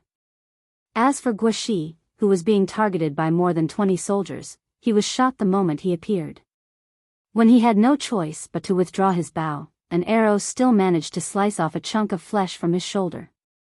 As for the archer, Feng Zi, who had just escaped death, he was shot by 6 or 7 arrows as soon as he got up. The force was so great that his body was knocked back several inches from the ground. When he fell to the ground, Master Feng lay in a pool of blood. One of his trembling hands reached out. But when he breathed his last, he was still unable to touch the brand new cold blade at his waist that he had just replaced last year. It's time to get a new wife. That was the cheers of Deertail Beacon's men when they received their new sabers. Sima Zhenming's eyes were moist. After putting down his bow, he squatted down and helped that Feng Zi cover his eyes. He turned his head and asked, "Do you dare to have another match?" Guoxi, who had already pulled out his cold knife, nodded. 120 enemy cavalrymen, and they were elite cavalrymen at that. What followed next was the breaking of the door, the second battle within the beacon. Actually, Sima Zhenming knew better than anyone that the Deertail Beacon was doomed to fail. It all depended on how many Beimang barbarians they could kill. Sima Zhenming ordered Guoxi in a low voice, "I'll go downstairs and guard the door. Deputy Commander Gua, you stay here and find a chance to shoot." As Sima Zhenming turned to leave, he said to Guoxi with his back to him, "Even if everyone dies, including me, Deertail Beacon has already broken even. I thank you on behalf of the dead Baoyang brothers." Guoxi was silent, his 5 fingers tightly gripping the iron bow. As Sima Zhenming was about to walk down the stairs, Guoxi calmly said, "My real name is Guozhen, but now I'm Deertail Beacon, Deputy Commander Guoxi." Sima Zhenming didn't stop. He only raised his hand and clenched it into a fist. Guoxi used his hand to wipe his face, and then he produced an arrow from his quiver. With one standing up and one squatting down, he killed a Northern Mang soldier who was about to dismount from his horse outside the fire beacon without deliberately aiming at all. The arrow pierced through the horse's back. It nailed him to the horse's back. When he reached the ground floor, Sima Zhenming looked around. Of the 5 people downstairs, 2 had died, but the one on the stairs was already dead. On the other hand, the enemy cavalry had 11 dead and 6 injured. Without waiting for Sima Zhenming to speak, the door was knocked open and they swarmed in. Sima Zhenming walked out with large steps, bringing his blade down on the head of a tall and large Northern Mang barbarian, drawing out a bone-deep scarlet wound on that person's face and chest. Blood splattered all over Sima Zhenming's body. In the blink of an eye, he stabbed a second barbarian in the chest with both hands and roared, "Deputy Commander Shui, take all our brothers upstairs and help Guoxi guard the stairs." Sima Zhenming charged forward with the collision saber style, knocking 3 barbarians in a straight line out the door in one go. Taking advantage of this opportunity, Old Man Shui ran towards the stairs with the 3 barbarians.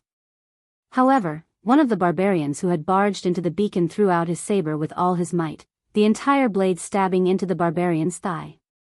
The barbarian tumbled down the stairs. He had a young face. He was the youth who had been on guard duty earlier and had seen the enemy cavalry attack. His face was pale as snow as he leaned against the stairs, his eyes filled with fear. However, at that moment, the youth, who usually spoke in a soft voice when speaking to his seniors, used the loudest voice he had ever used in his life to shout at the 2 barbarians at the top of the stairs, "Don't worry about me." The youth raised his crossbow and shot an arrow at the barbarians charging at him. A sturdy barbarian lowered his head in disbelief and saw the crossbow arrow sticking out of his chest with only the end of the arrow sticking out. The youth was hacked to death by a flurry of sabers. Meanwhile, Sima Zhenming, who had charged out of the door, killed another 2 young Beimang barbarians. However, an old barbarian swept forward in a daze and grabbed him by the neck. Sima Zhenming's entire back was smashed into the wall of the beacon. Sima Zhenming, who was bleeding from his 7 orifices, slowly raised the Baoyang saber in his hand, which was still dripping with blood. The old man sneered and twisted his wrist, breaking the neck of the Yuzhou barbarian before throwing him to the left. The corpse was casually hung on a stone tablet by the Beimang's hidden second-rank grandmaster. Chapter 1379. According to Baoyang's example, a stone tablet in front of the beacon was engraved with the names of the 5 soldiers and their equipment. Sima Zhenming, the newly appointed commander of the Deertail Beacon. His corpse's blood covered the stone tablet. As for the previous commander, the one who wanted him to clean his ass the first time they met, he was called Hu Lin. He was the one who had died before Tang Yanchao, the deputy captain of Fengshi Castle. Before Hu Lin resigned from the commander and was promoted to captain, he had once secretly sought out Sima Zhenming. In the end, he stood in front of him for a long time, scratching his head. He probably couldn't bring himself to apologize. Indeed, having these old ruffians say such things was worse than being stabbed. In the end, the two of them laughed it off. In the end, they were both dead. On the watchtower, the old Baimang Grandmaster killed 2 more beacons who had drawn their swords. In the meantime, he used his hand to catch an arrow from the number 1 divine archer. The old man twirled the arrow in his hand. Looking at the 2 remaining ants, his smile was full of disdain. The short old man surnamed Shui said calmly, "You're the only heir of the Guo family. You can still leave. I'll help you block them." Guoshi threw away the large iron bow and slowly drew the cold, shiny blade at his waist. "Uncle Shui, the Guo family is gone." Old Shui, who hadn't taken action in this battle, was silent. The Shui family had more than 40 people. After Chu Lushan's 1,000 cavalry entered Shu, apart from him, who was known for his cynicism in Western Shu's imperial court, all of them had died. Those who died in battle, those who committed suicide, those who were killed. There were also the women and children who had been poisoned to death by the men of the family. How could he not hate the Su family in Bailiang? But so many years had passed. Old Shui didn't know when, but he realized that many of his memories were slowly blurring. There was Western Shu's path to heaven, a boundless sea of bamboo, and the world's number 1 famous mountain. The old man liked being called Little Shui by those young Bailiang people. He liked the snow that Western Shu had never encountered before. He liked standing on high ground, closing his eyes and smelling it. His nose was filled with the smell of wind and sand. The old man asked softly, "Have you really thought it through?" Guoshi nodded. Suddenly, he grinned and said, "Uncle Shui, I didn't dare to tell you before, but this Bailiang knife is so damn handy." The old man glared at him and pretended to be angry as he scolded, "Stinky brat." 500 to 600 paces away from the bucktail horse feng shui, there was a sudden feeling that 2 riders were motionless. The bearded man squinted at the 2 figures fighting on the watchtower. "My intuition is accurate. Both sides would have experts. It was just that no one knew where they were hiding and when they would surface. In this kind of hunting game, it depends on who is the mouse, who is the cat, and who is the tiger." Zhong Tan's personal maid, Lu Daoxiang, was an expert from the princess tomb. She asked with a frown, "An expert from the tide listening pavilion on Mount Qingliang? But why would it appear in the little fire beacon?" Zhong Tan rubbed his chin. "Who knows?" Zhong Tan squeezed the horse's belly. "Let's go. Let's do a favor to those 2 young masters from the Yi family. They are probably half dead from anger this time. By the time we get there, the 2 Master Realm Masters we met on the narrow path will have died together." When they got close to the bucktail horse feng shui, Zhong Tan and the girl jumped off the horse and landed on the watchtower. The situation was a little different from what Zhong Tan had expected, but it wasn't a big deal. That Bailiang expert hiding in the fire beacon not only killed the Master Realm retainer that the big young master's family worshipped like a bodhisattva, but he was also heavily injured. However, together with another relatively young fire beacon, they killed 20 Baimang people. Baimang, Bailiang. The ground was filled with corpses. Zhong Tan could only lightly kick and send a Bailiang fire beacon's corpse flying. Tsing Pingshan hugged his head and curled up in a corner, his body trembling. Pang Rui was crazily slashing at a corpse with his blade. A grandmaster and a rank 3 expert. "I will be beaten to death by my family when I get back. I will chop you all to pieces." She, who was pretending to be Zhong Tan's maid, frowned. Zhong Tan coughed and waited until Tsing Pingshan, who had finally returned to life, raised his head. Zhong Tan nodded at him and then said to Pang Rui indifferently, "All right, it's just an expert. I'll give you one later. I guarantee that he'll be much stronger than the one lying on the ground. As for how to explain it to your father, who is now a general in the town, I will help you." Pang Rui's face was stunned. Then, it was as if he had narrowly escaped death. Zhong Tan walked over and helped Tsing Pingshan, whose legs were weak, up. He said with a pleasant expression, call young Master Pang tonight. I will treat you all to wine and help you all calm down. Tsing Pingshan's face was covered in tears and snot. He clutched the general's sleeve tightly and nodded like a chicken pecking at rice. Zhong Tan shook off Tsing Pingshan's hand without leaving a trace. He came to the battlement and saw the corpse hanging on the beacon flintstone tablet. This important person in the entire Beimang dynasty just stared at it for a long time. The woman asked, "What's wrong?" Zhong Tan's gaze didn't move at all. He said softly, "A few unknown experts popping up is nothing. But what is truly terrifying is where." Zhong Tan stretched out her finger and pointed at the stone tablet. The woman was puzzled. Zhong Tan smiled and stretched. "No matter what, let's take down Crouching Bao, Wanhe, and Xiaoguang cities first. Otherwise, our general will ask my uncle to bring me back personally." The group of people went downstairs. Under the dumbfounded gaze, Zhong Tan suddenly walked to the stone tablet and gently carried the corpse down. She let the corpse of the bucktail Ba Fengzi, whose name they didn't know, sit against the stone tablet. That Fengzi seemed to be looking towards the south. Zhong Tan left in large strides. After getting on the horse, he turned back and looked deeply towards the north. She said softly, "You won't die." Zhong Tan was expressionless. He muttered to himself, "But the 40,000 people at the gourd mouth of Yuzhou all know that they will die." What they were afraid of was if one day Yuzhou, Liangzhou, Liuzhou, Lingzhou. Everyone in Beiliang would think so. Chapter 1380. Because it's almost 8,000 words, it's a bit late. There's still one more chapter before dawn. Outside of Crouching Bao City, there were no more peace fires lit. Beimang's vanguard arrived at the city gates. Strong winds, yellow sand, and barren land blew the dry yellow sand into the air, hitting the flapping flags. Outside of the city, in front of Beimang's formation, there were constantly elite cavalry passing down orders. On top of Crouching Bao City, large ballistae were ready to fire. All the generals on top of the city wall subconsciously tightened their grip on their blades. A loud and shrill horn suddenly sounded. If it was in the past when Beimang attacked a city south of the river, they would usually order the civilians and surrendered soldiers to charge forward. Not only would they fill up the trenches, they would also use up a large amount of arrows from the defending side.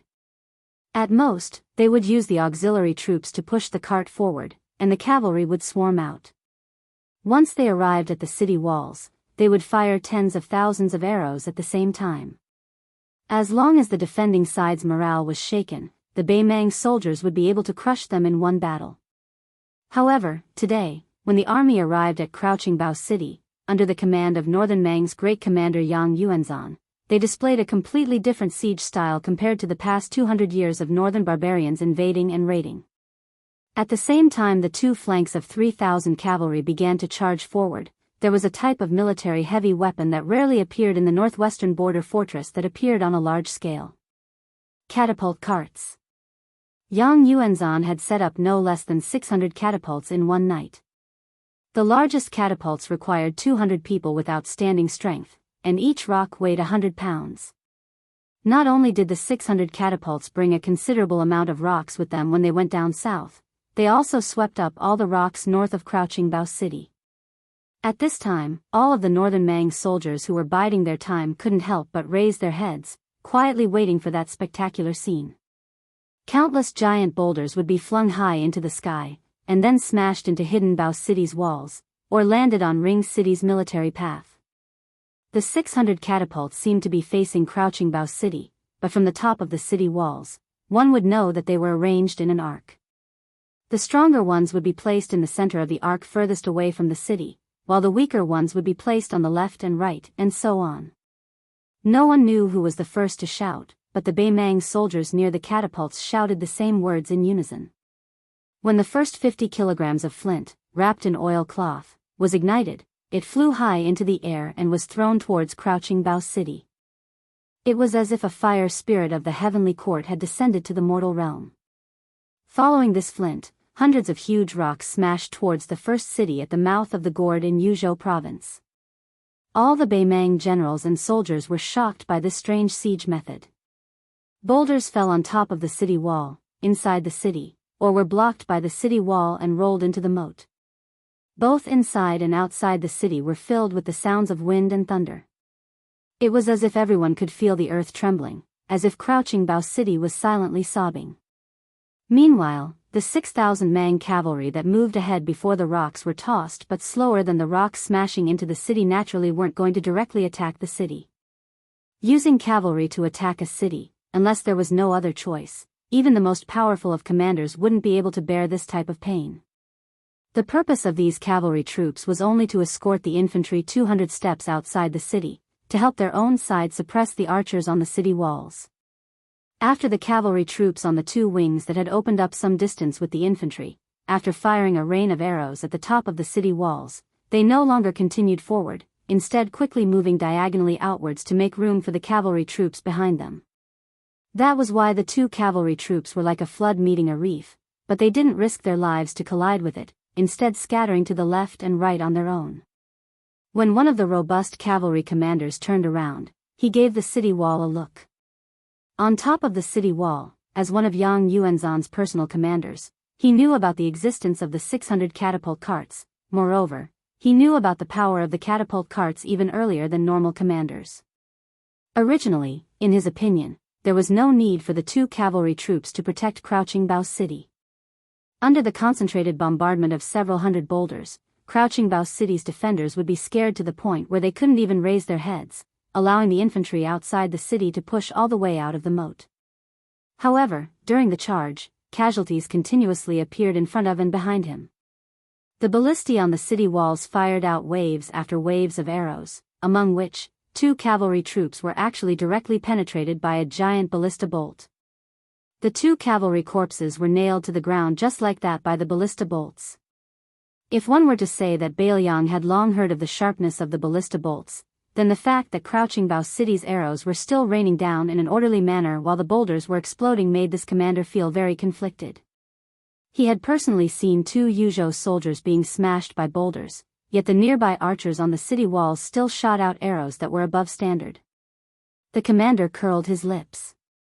Were these Yuzhou people really not afraid of death? There was a pile of rotten meat right next to their feet. Under the cover of the boulders and the two flanks of Baimang, the ballista bolts from Crouching Bao City were increasingly concentrated on the attacking infantry of the Baimang army. More and more infantry were pierced through by the ballista bolts, and there were even some unlucky ones who were shot in the chest by a single bolt. The inertia of the bolts caused them to slide back a dozen or so steps, causing the foot soldiers and shield soldiers behind them to fall to the ground. Even more of them were shot to death by the ballista bolts on the city walls. This was especially true when the infantry's battle line became uneven. The soldiers and auxiliary soldiers who were the most courageous and daring to charge at the very front were targeted by the master archers on the city walls.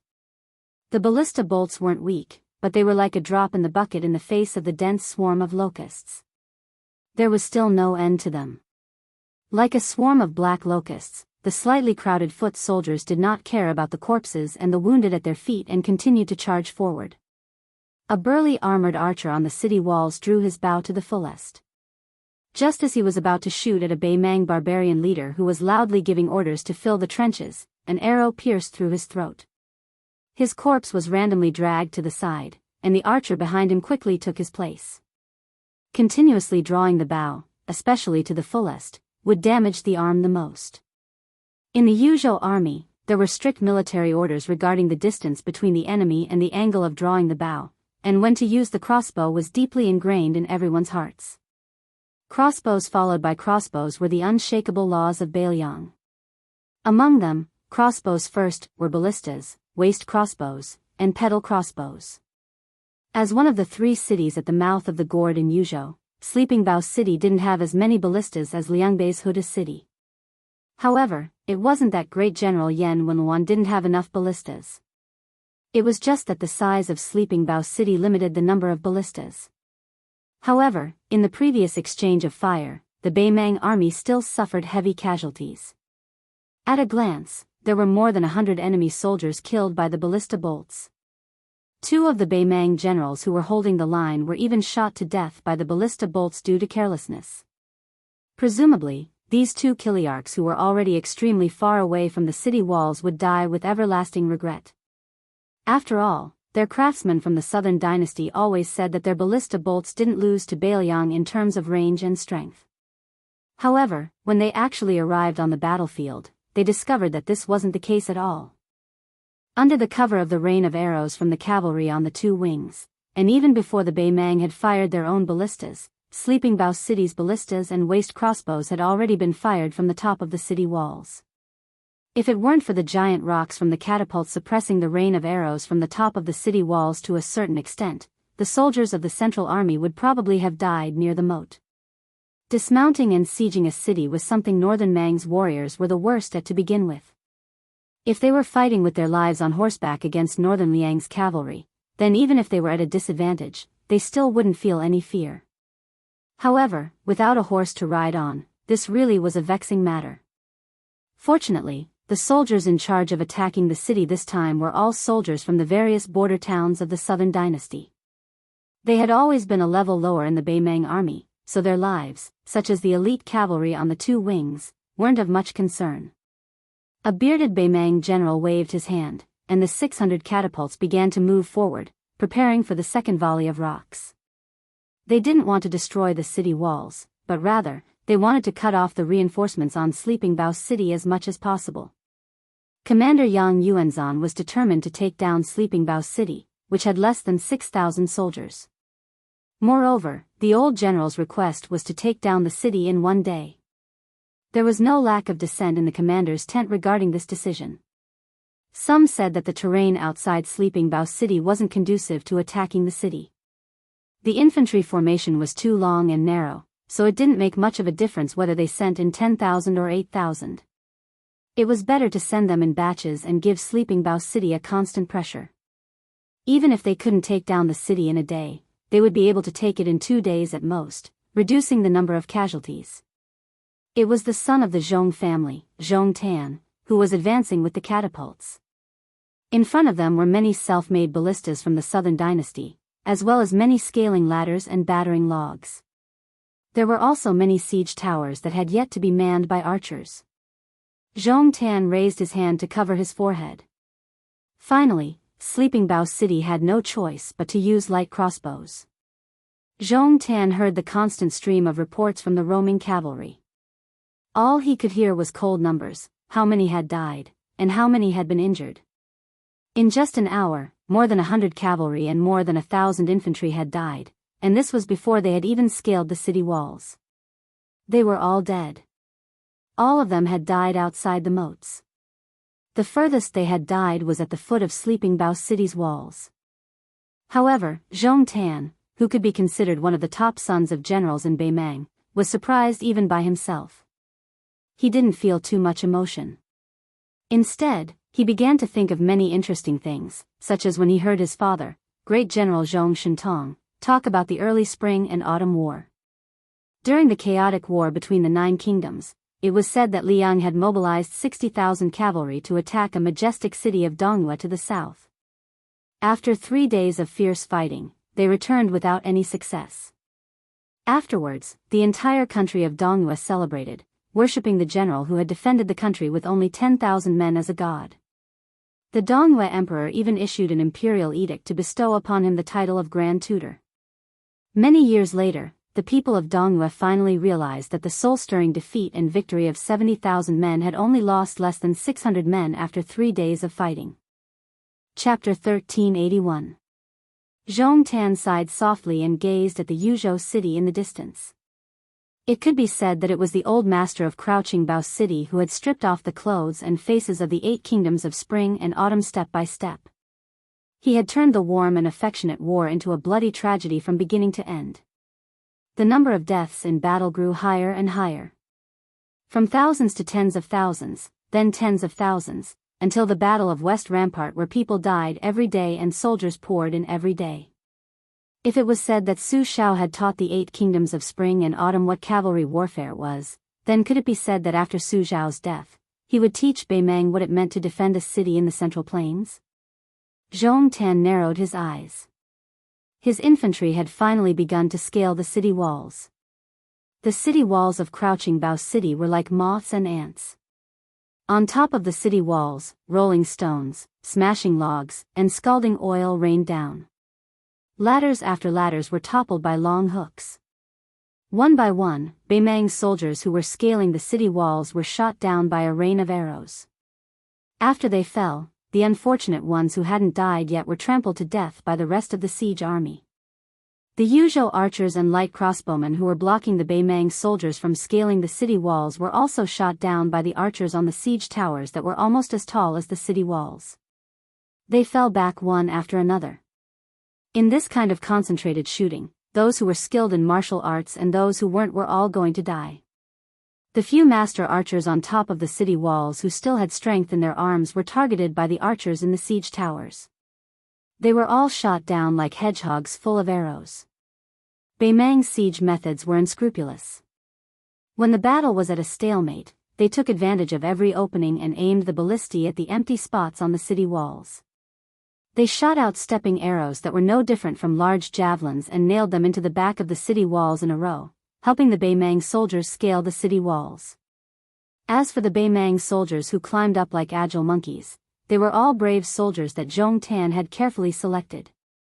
As Zhong Tan listened to the frontline military intelligence from the messenger cavalry, he unhurriedly passed down orders one after another to bring them back to the frontline. Although this was a deadly siege with a huge price to pay, the siege method wasn't rigid and inflexible. Just like when the defenders changed their guard, Zhong Tan would also order the Chili Arch who had lost soldiers to cross the line, to withdraw. As for the exact number of the line, in Zhong Tan's mind, he temporarily set it at 100 casualties at the beginning of the siege.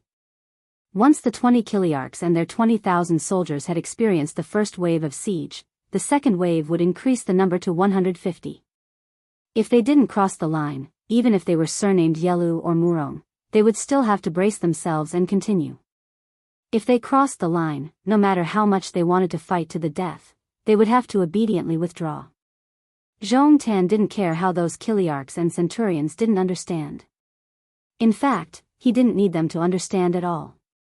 After all, he had already asked the Commander-in-Chief Yang Yuanzhan for the right to execute the generals in the front line.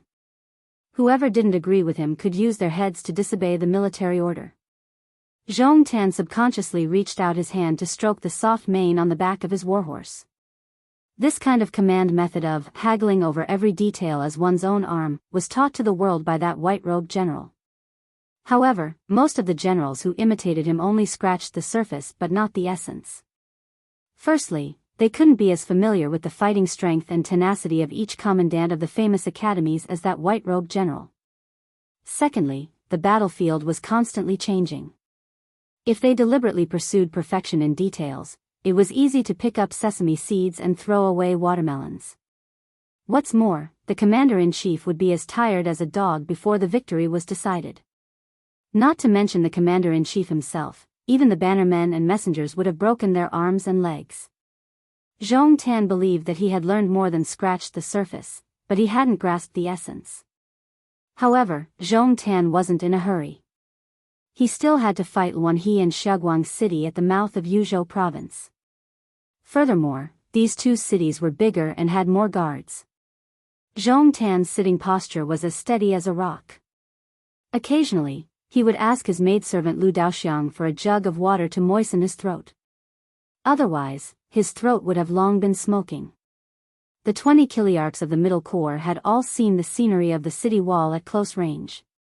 Among them, 2 of them had almost succeeded in standing on the city wall.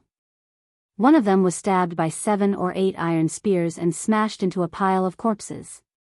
After getting up, he saw 7 or 8 arrows inserted into the corpses not far from his feet. If he were to smash into these corpses, even if he didn't get pierced through, he definitely wouldn't be able to attack Wanhe City. Another one had just stood on the city wall and had even used his saber to chop off several spearheads. Just as he was about to step in, he was shot in the ribs by a stray arrow at a tricky angle. As he staggered and fell, he was viciously hooked by a flying hook called an iron hook. When the soldiers of Yuzhou province pulled him up, the Chiliarch whose back had hit the city wall hurriedly raised his arm and chopped randomly. Only then did he manage to chop off the iron chain. After landing on the ground in a sorry state, he took advantage of the momentum and rolled. 5 or 6 arrows whizzed down from his back. Obviously, his dazzling armor had provoked the public's anger. This caused him to feel some lingering fear when he led his troops back to the rear. He had almost become the first Yuzhou Chiliarch to die in battle. No wonder those irksome strategists before the battle had reminded them that they could wear layers of heavy armor, but under no circumstances should they wear anything too flashy and eye-catching. Those winch mounts on Crouching Bao City had mostly been destroyed, and those powerful wolf-tooth bats had been completely destroyed. The Beimang soldiers who had died to these bats were the most miserable of all. There wasn't a single piece of unscathed flesh on their bodies. They looked like pork that had been carefully shaved by a plane. Their corpses were too horrible to look at. Around noon, an especially majestic bugle horn resounded across the battlefield. The onslaught on the battlefield, which had never stopped, immediately surged.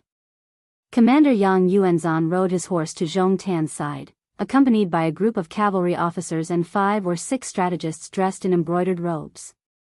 They found that Zhong Tan was surrounded by many young civil officials sitting in front of several tables. Their brushes flew like they were flying, constantly recording the details of the battle. Yang Yuanzhan didn't greet Zhong Tan politely. Instead, he walked to the side of a young official who had been named Fast Scribe by the order of peace. He bent down and picked up a piece of paper whose ink hadn't dried yet.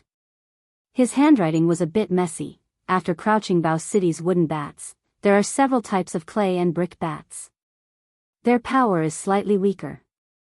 They destroyed 3 of our army's battering rams with a hardwood iron head. They are more than a chi long and shaped like wolf teeth. They are hidden behind the high walls of the city gates and fall down like thunder. According to reports, the age of the arrows used by Crouching Bao City varies. They have been forged for 7 or 8 years and were made in the 14th year of Yonghui.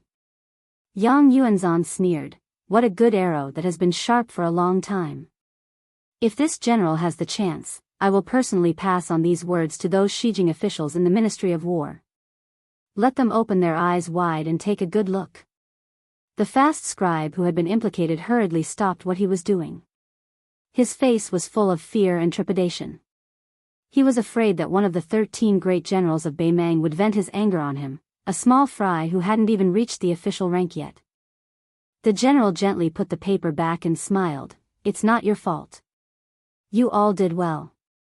After we take down Crouching Bao City, I will personally record this merit for you." Even a great general who was ranked among the top 40 in Beimang had dismounted from his horse. Zhong Tan didn't have the thick skin to continue sitting on the horse's back.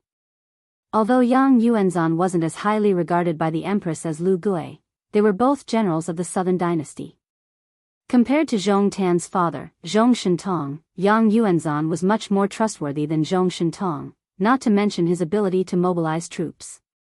Furthermore, Zhong Tan was making a living under the old man's nose. Yang Yuanzhan and Zhong Tan walked side by side to the general's side.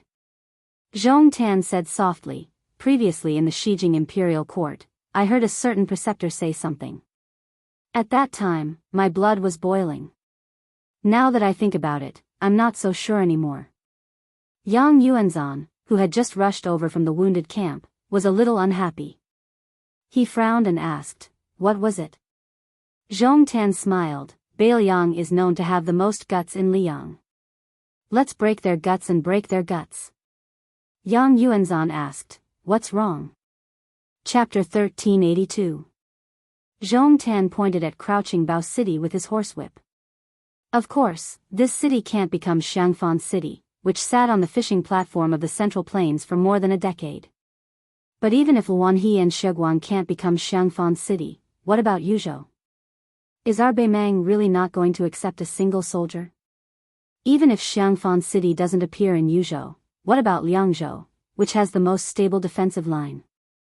Are we really going to wipe out Bailiang's 2 million households before we stop? Yang Yuanzhan laughed coldly. Haven't you noticed what kind of people are in charge of the stronghold to the north of Crouching Bao City? How old are the commanders and deputies of Crouching Bao City? After pondering for a bit, Zhong Tan was somewhat enlightened. He said with a smile, "They are all old soldiers who went to northern Mang's Heshi province in their early years. Crouching Bao City's Zhu Mu and Gao Shiqing are even almost 60 years old." From this, it seems that from the mouth of the Calabash to Crouching Bao City, although the number of soldiers is small, the troops stationed here are all people who truly dare to die. It's no wonder that Crouching Bao City's 1,000-odd valiant refugees from Liuzhou were all brought back to the south of Wuani City. Yang Yuanzhan sighed emotionally.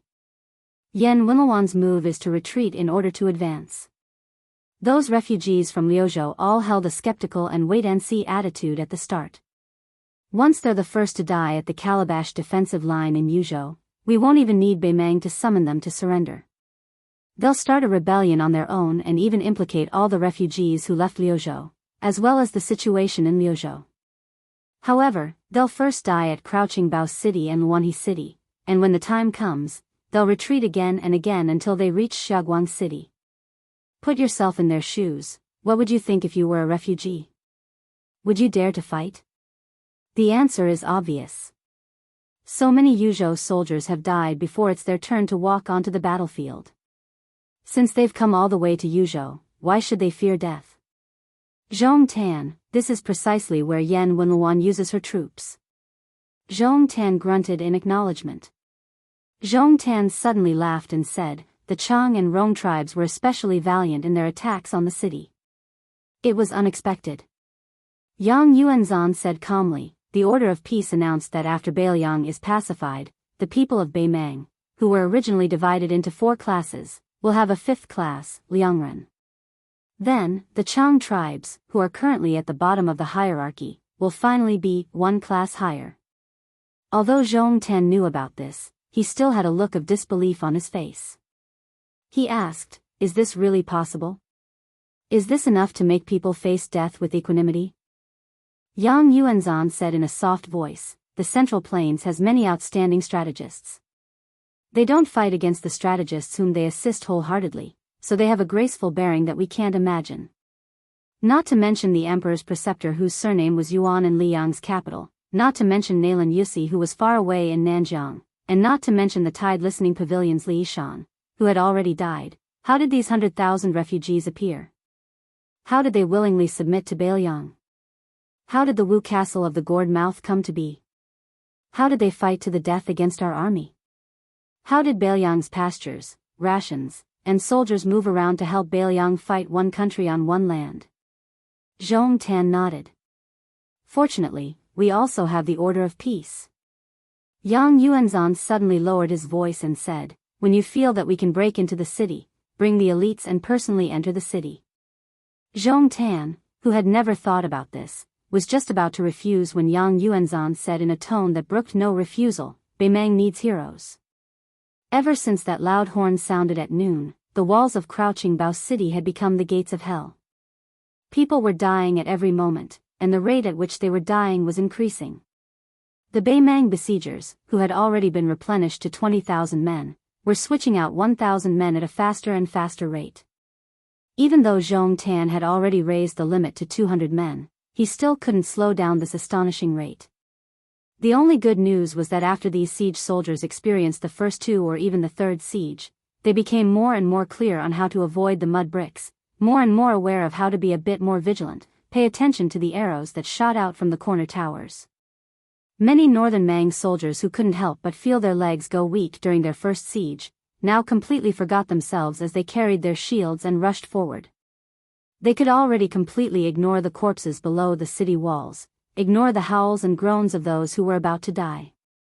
Most importantly, they could clearly feel the decline of the city's offensive under their own continuous assault. There was a constant stream of soldiers rushing to the front lines of Crouching Bao City. At the very beginning, there were only 500 soldiers, but now, there were only 300 who were still in good condition.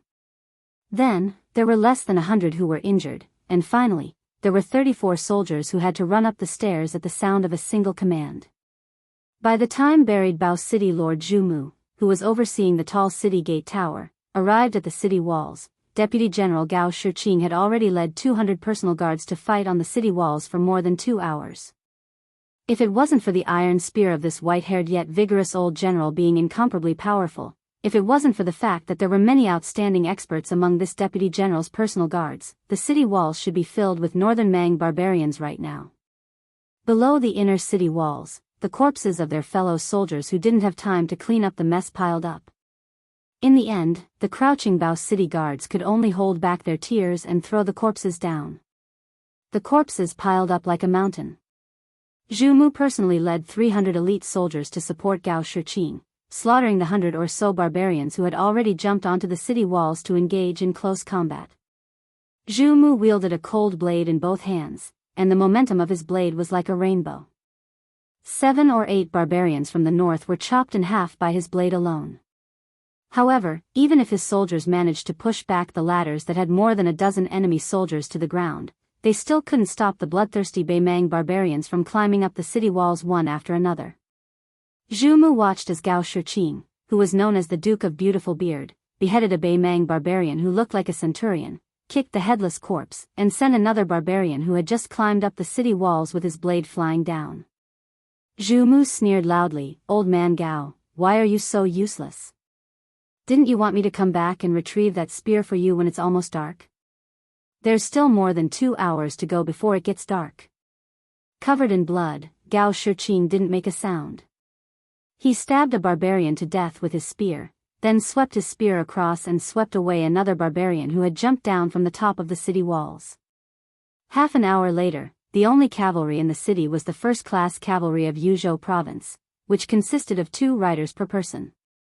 These 400 barbarians who didn't have a chance to charge out of the city also began to climb the city walls. Before they climbed the city walls, their warhorses, which had been dependent on them for many years, were all killed by them. They didn't want to kill their own mounts with their own hands, so they could only switch horses and silently draw their blades and spears. In the dusk, the setting sun was as red as blood. The main general, Zhu Mu, and the deputy general, Gao Shiqing, stood back to back. Zhu Mu, whose armor was in tatters, gasped for breath. His chest had been heavily injured by a blade, and his vision blurred. He shook his head fiercely and asked with difficulty, "Old man Gao, I, Zhu Mu, am only willing to die in Crouching Bao City because of the group of disappointing wastrels in my family. They all fled Yuzhou and went to Jiangnan. These past few months, I've been looked down upon by a bunch of old fellows. They almost look at me like I'm a Beimang barbarian. That's why I'm willing to die in Crouching Bao City. So what are you after? Didn't you scold me back then? Why did you take the initiative to switch places with Li Qianfu's nephew? Are you tired of living?" Gao Shiqing reached out and pulled out an arrow from his waist. It had broken through his armor but didn't penetrate his bones. He spat out a mouthful of blood. "My entire family stayed in Yuzhou. I'm not as greedy as your son and grandson. I live with a clear conscience. Even if I die in the future, I die with a clear conscience. Gao Shiqing doesn't owe anyone anything in this life. In the 2nd year of Yonghui, you saved my life in Beimang's Tangerine province. This time, I'm here to accompany you. Let's call it even. When we're underground, don't call me brother. I, Gao Shiqing, can't afford to lose face when I see the great general." The top of Crouching Bao City's walls were filled with shouts of, "Kill all the Bailiang bastards." When a group of soldiers far more valiant than the Beimang soldiers who had attacked the city climbed up the walls, Zhu Mu's hands were first chopped off, then his head. Gao Shiqing's back was against the city wall. 5 or 6 iron spears pierced through his body. The old general died while holding a spear. In the night, one of the vanguard general's personal guards stood on top of the city wall and blew the last horn on the battlefield. Regardless of whether it was friend or foe, the nearly 20,000 dead people inside and outside Crouching Bao City were destined not to hear this sound. Zhong Tan, who had contributed greatly to Beimang's Yuzhou front, slowly closed his eyes. He seemed to hear it. The wind blew through Crouching Bao City. It was as if he was weeping and complaining. Chapter 1383. If it were not for the severely worded urgent letter from the Bailiang Protectorate, the commander of the Bailiang Infantry, Yan Wenluan, would not be standing on the walls of Shaguang City right now, but on the walls of Luanha City. Thus, when the news of the Baimang vanguard breaking through Crouching Bao City in a single day spread back, the Yuzhou military and political bigwigs all felt a lingering fear. If something had happened to Great General Yan, then what was the point of defending the Gourd Gate? It must be known that in the past 2 or 3 years, the Yuzhou military would always say, "It doesn't make a difference whether Bailiang has His Royal Highness or not, but Yuzhou has General Yan or not." Of course, there was no one who dared to say such shameful words now. Yan Wenluan and Chen Yinshui, the 2 stabilizing forces of Yuzhou, walked side by side to a ballista nicknamed Brother Nine Oxen. Among the Bailiang ballistae, the 9 oxen and 2 tigers ballistae were widely distributed in the major cities. Yan Wenluan weighed the huge ballista that was no different from a javelin with a calm expression, but the thoughts of the people behind him were more or less the same as that ballista. According to the plan, Crouching Bao City would not be able to hold on to the death if Baimang only sent 150,000 soldiers south. However, even though Baimang had sent twice as many soldiers to the eastern front as expected, Crouching Bao City was still not able to hold on for even a single day. This was truly shocking.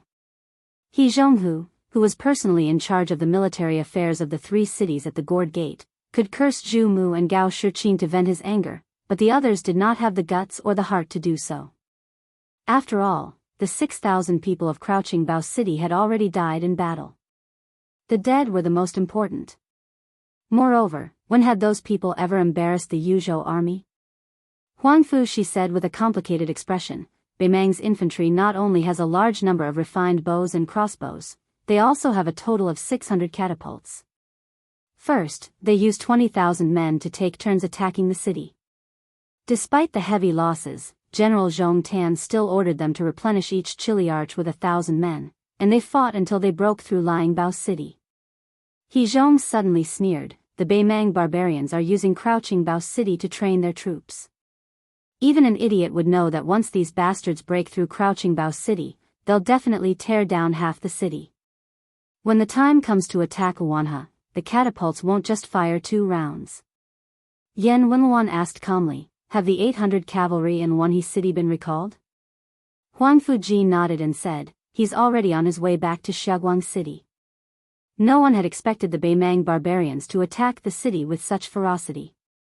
They didn't even give the Crouching Bao City's cavalry a chance to harass them. If that Zhong Tan wasn't so stubborn, the Baimang infantry would have lost at least 2,000 to 3,000 men. He Zhong slammed his fist on the city wall and said with great heartache, "They're all good men of our Yuzhou." Yan Wenluan gently put down the arrow.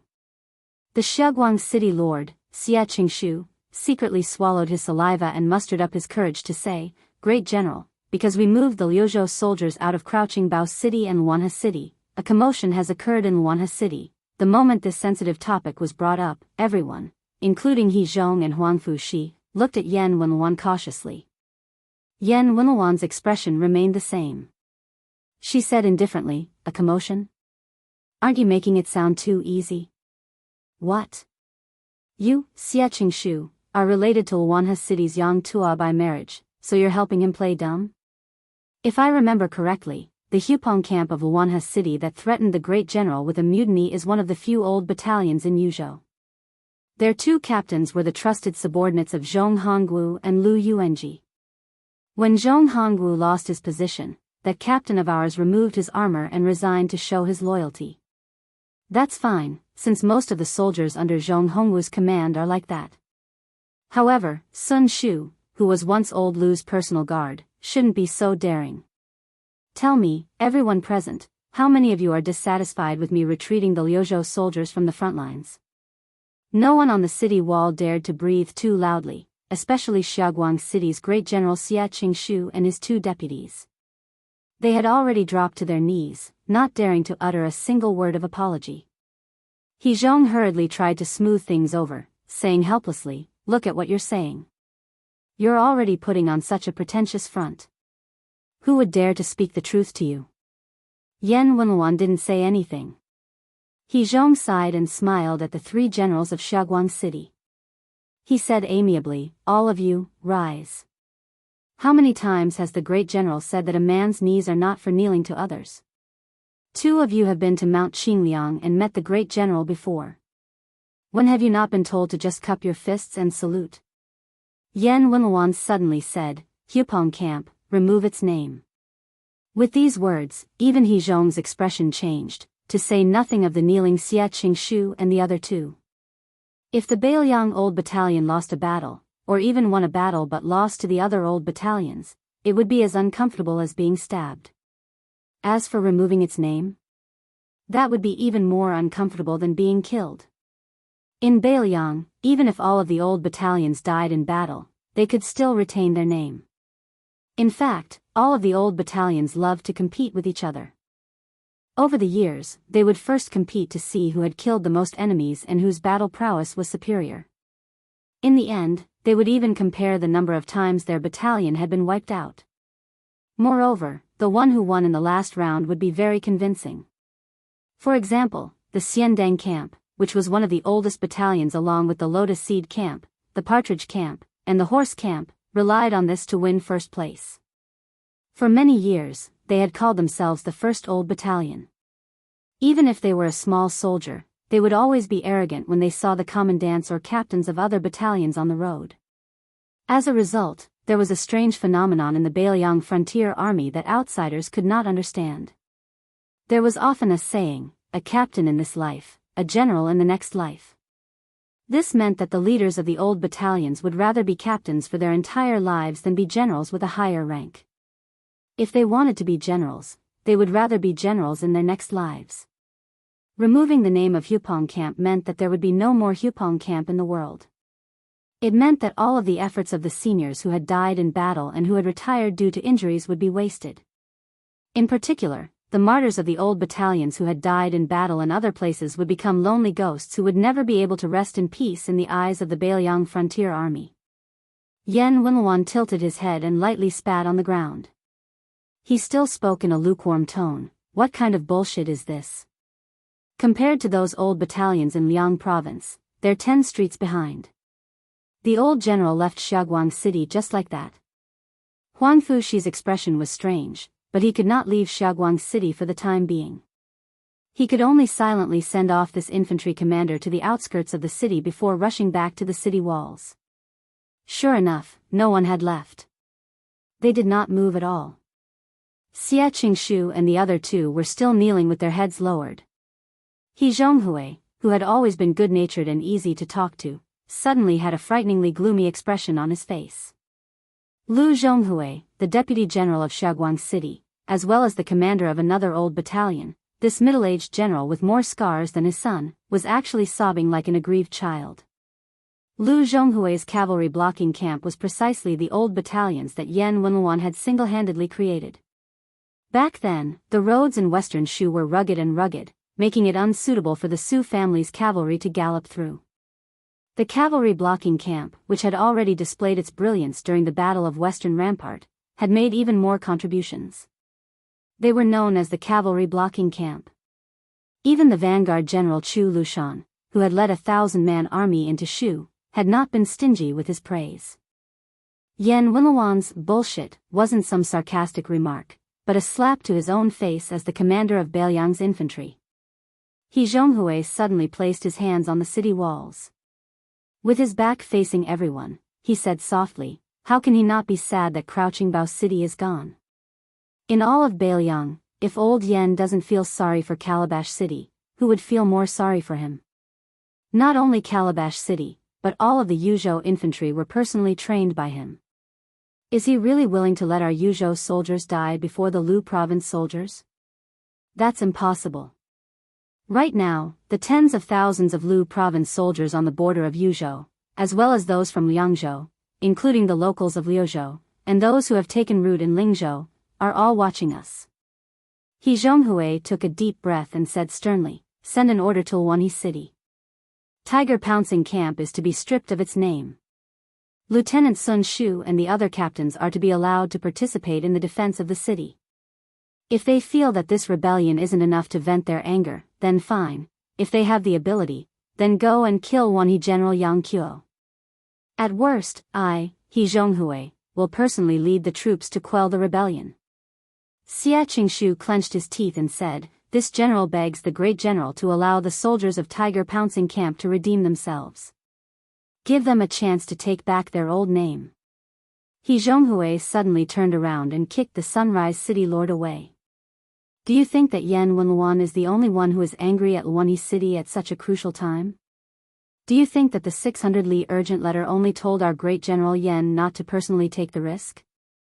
Chu Lushan of the Protectorate General, our Lord Protector General, has already said, if the soldiers of Yuzhou refuse to be controlled, although the war in Liangzhou is tense, we can still send out a few capable generals to defend the city. Listen, even Chu Lushan wants your in-laws to scram out of Luanhe City. So what if I, He Zhonghui, agree? The infantry commander had already left. Although Deputy Commander He Zhonghui didn't immediately leave Sunrise City, he was so angry that his face was ashen.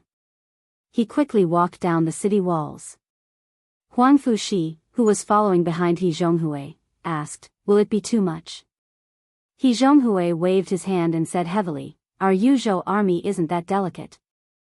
Huang Fushi continued to ask, "Then what about the 200 or so ordinary soldiers who followed Tiger Pouncing Camp and wanted to leave the city? What about them?" He Zhonghui coldly said, "What's there to ask? Of course they will be dealt with according to military law. Immediately executed."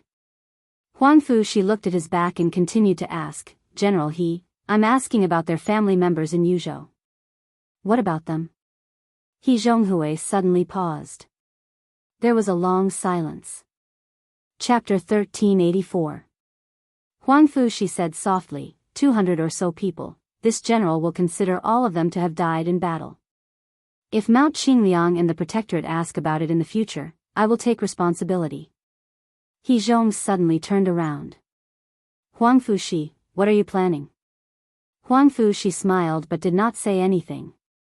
He Zhong suddenly narrowed his eyes and said slowly, Huang Fushi, to be honest, I really don't like you as a Yuzhou general. Even if you did me a favor this time, I still hate you. I've seen too many smart people like you. Huang Fushi smiled calmly. If I were really smart, shouldn't I just do things and not say anything? He Zhong suddenly smiled and turned to leave. He sighed softly. If the great general was still alive, even if he didn't come to Xiaoguang City, he would have made an appearance at the Protectorate and not be like this. Let alone people, we can't even see the shadow of our king of Beiliang. Huang Fushi wanted to say something but hesitated. In the end, he did not say anything. Half a day later, in Luanhe City, on a drill ground, the doors were tightly shut. All that was left was a battalion of uniformed soldiers. 2,726 people. They had all arrived. The old barracks attached the most importance to the old rules. Often, the number of people they had at the time of the establishment was the number of people they would have in the future. Apart from a few old barracks that had too few people at the time of their establishment, the vast majority of the old barracks had the same number of people. In the Beiliang army, apart from the great general Su Zhao's Su banner, there was only one other type of army that could raise a banner other than the Su banner. Back then, the Beiliang Protector General Chen Zhibao could not raise the Chen banner. The current cavalry commander Yuan Zuozong could not raise the Yuan banner either. However, the Lotus Seed camp could, the Horse camp could, the Partridge camp could, and even the old barracks that had the two Tiger Pounce banners flapping in the wind this morning could. However, from now on, they would be the same as the ordinary border army of Beiliang. They could not. The Deputy General of Xiaoguang City and the Lieutenant of the Cavalry Blocking Camp, Lu Zhonghui Shu, personally brought a military order and a message to Luanhe City and the Tiger Pounce camp. As a Deputy General, he brought the military order to Luanhe City's Master General Yang Tuo. The military order was to remove the name of Hupong Battalion. He then arrived at the Hupong camp as a lieutenant of the blocking cavalry camp. He did not enter the camp. At the entrance, he said a few words to Sun Shu, whose face was full of tears. First, I ask your entire camp to die in battle. When you see the seniors below, you can go kneel. On the martial arts field. Sun Shu stood at the front with an expressionless face. Beside her were 23 senior captains and 47 deputy captains of the old Tiger Pounce battalion. Many of them even raised their arms to cover their faces. Sun Shu said solemnly, "It is I, Sun Shu, who have let you all down. I have let down all the seniors who died in the tiger pouncing camp." Sun Shu pounded her chest with her fist. "I don't understand General Yan's military orders. I don't understand the first one, and I'm not convinced by the second one. I can't accept it from the bottom of my heart." Sun Shu rubbed her face and smiled bitterly. "But it's useless to be unconvinced. Could it be that our tiger pouncing camp is really going to mutiny and rebel in Phoenix Crane City like Great General he said?" Sun Shu looked at those faces and said in a low voice, "I don't care if you have such thoughts or not, but if anyone dares to do so, I'll be the first to chop them to death. If you do, come out and fight me one-on-one. Become a lieutenant first." Sun Shu suddenly laughed. "You brats, I can knock down an entire group of you with one hand." In the crowd, someone suddenly shouted, "Lieutenant, if I kill a few more Baimang barbarians tomorrow, can General Yan return the title of Tiger Pouncing Camp to us?" Sun Shu did not lie to these brothers and shook her head. Sun Shu suddenly shouted outside the martial arts field, "Yang Tua, take your men and scram. I'm an old soldier of Yozhou's Tiger Pouncing Camp, not a rebel. Tomorrow, if my brothers and I don't kill as many as 7,000 of you, I, Sun Shu, will be your junior. I'll be reincarnated as your son." Hearing the torrential curses from the martial arts field, Wani City's Master General Yang Tuo rubbed his ears and smiled bitterly at the two deputies beside him. "Don't worry. Let's go." However, before he left, Yang Piao shouted back, "Sun, remember this. If you don't kill as many as we do in the next few days, remember to be Yang Tuo's obedient son." Motherf ****, the sound of swords being unsheathed could be heard from the martial arts field. Yang Tuo hurriedly left with his men. At this moment, Hong Jingyan's Ruran cavalry was the same as before. They were about to arrive outside Yuzhou City, but they were destined not to participate in the siege. Of course, this meant that Wanhee City, which was better equipped than Crouching Bao City, was about to welcome a battle to the death. Baimang had a total of 500,000 soldiers. In the commander's tent, a fat man was walking around the Bailiang sand table again and again. No one knew what this king of the south courtyard was muttering to himself. Fatty Dong walked to the sand table near the western region and stopped for a moment. He then circled to Jizhou and stopped again. When he saw the area between Bailiang and western Shu, he also stopped for a moment. Finally, he walked to the center of the table and placed his hands on the table. He said softly, "Once Crouching Bao City was conquered, the entire Central Plains must be cursing Bailiang for being a pile of shit and the Su family's iron cavalry for bragging." Dongjua habitually tapped his teeth. "I know you're definitely not hiding in Mount Qingliang. You have three choices. You can break through the western region of Lu province and deal with those monks on Mount Lantua in the western region. Or you can go to the border of western Shu and make a face-to-face deal with Qin Jibao and cut off some meat for Bailiang. Or you can go to the horizontal water Silver Harrier in Jizhou and help Yuzhou clean up the mess the new lord of Liyang gave you." The fat man lowered his voice and muttered to himself. "I don't care if you go to western Shu. If you go to Jizhou, those 20,000 low-level cavalry who didn't get any benefits because of Wei Jingtang will definitely not be enough. If you go to the western region, then it'll be a real headache. Do you think I can arrange for a governor or a general to personally lead an army of tens of thousands to wait for you there? Even if I'm willing, others won't be." Dong Zhuo began circling the table again. "Why don't you throw a copper coin and guess if there's any words?" "That won't do. You can't play around with national affairs." "That's right. Dong Zhuo, you're the king of the southern courtyard today. You have to be careful when you do things." "Yes. That's reasonable." "Huh. Why are you guys still standing there like idiots? Hurry up and give me a copper coin." When Huda City, the largest town in the northwest of Liyang dynasty, was being bombarded by more than 1,000 catapults, the Bailiang Protectorate, which was not far from Huda City, was still operating quickly and orderly.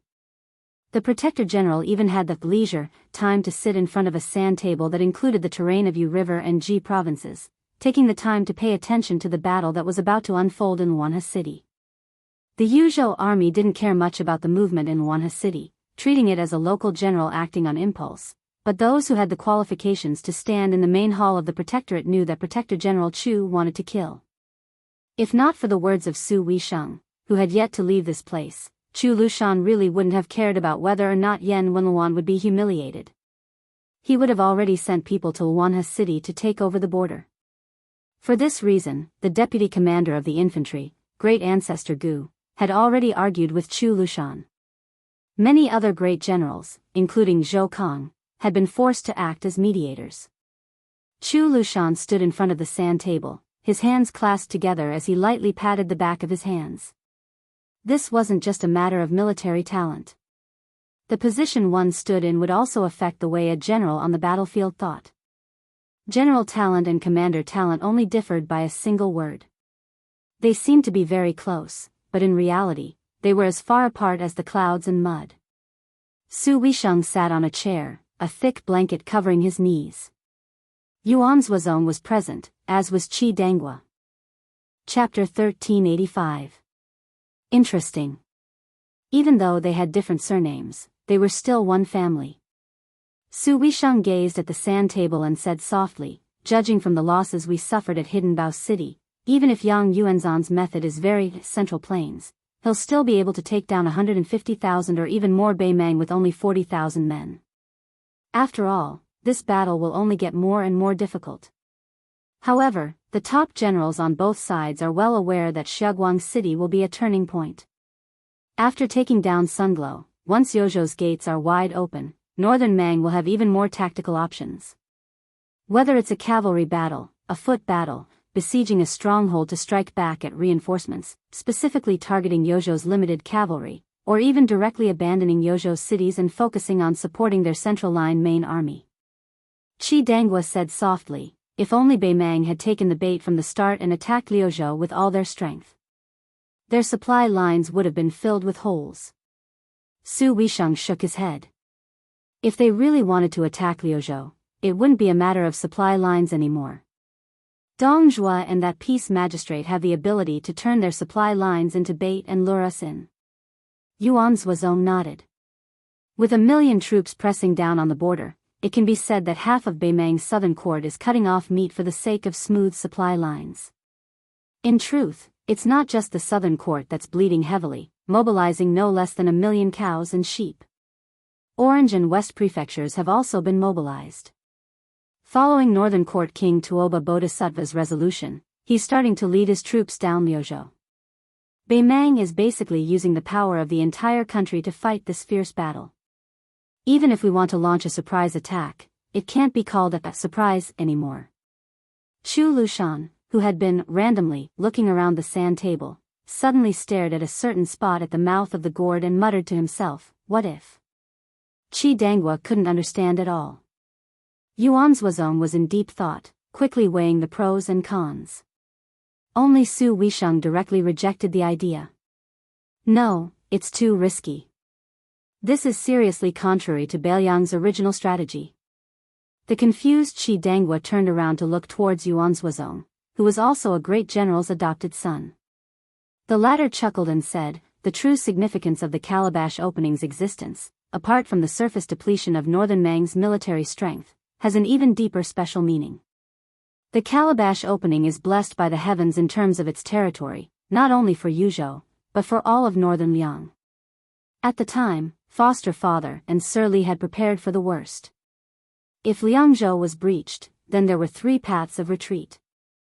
The first was to lead the army back to Western Shu, where they would sit in Shu and rely on Nanzhao. This was the best plan. Now, the second was to enter the western regions through Liuzhou, but this was the worst plan.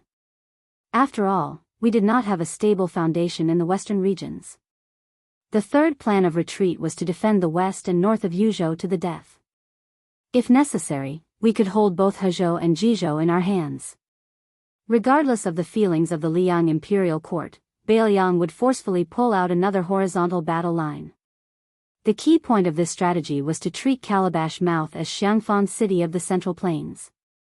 Yuan's Wuzong pointed at the mouth of the gourd and said slowly, Lord Protector General wants to have a surprise battle at the mouth of the gourd.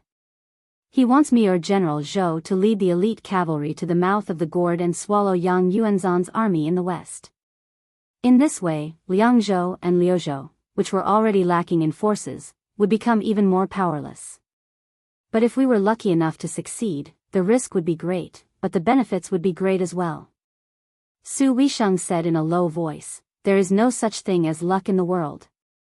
We can't afford to gamble, and Beiliang is not at the point where we have to gamble. Qi Danghua secretly revealed an expression of, you're on your own. Yuan's Wuzong smiled faintly.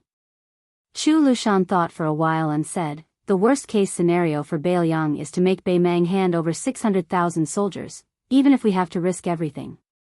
This is not difficult. If it was someone else who said this, even if it was Zhou Kong, the deputy commander of Beiliang's cavalry, he would be criticized for bragging to the heavens. But when it came from Chu Lushan, people were willing to believe it wholeheartedly. Chu Lushan, who had been crossing his fingers, slightly bent one of his fingers and pointed at the direction of Ji Bei. Wei Jingtang finally found his conscience and didn't abandon Transverse Water City. Because Transverse Water City is still there, Yuandao didn't degenerate to the point of using 10,000 Yuzhou cavalry to attack Silver Sparrow City, which was almost given to Beimang by Ji Bei with 20,000 soldiers. Actually, the current situation is not so bad.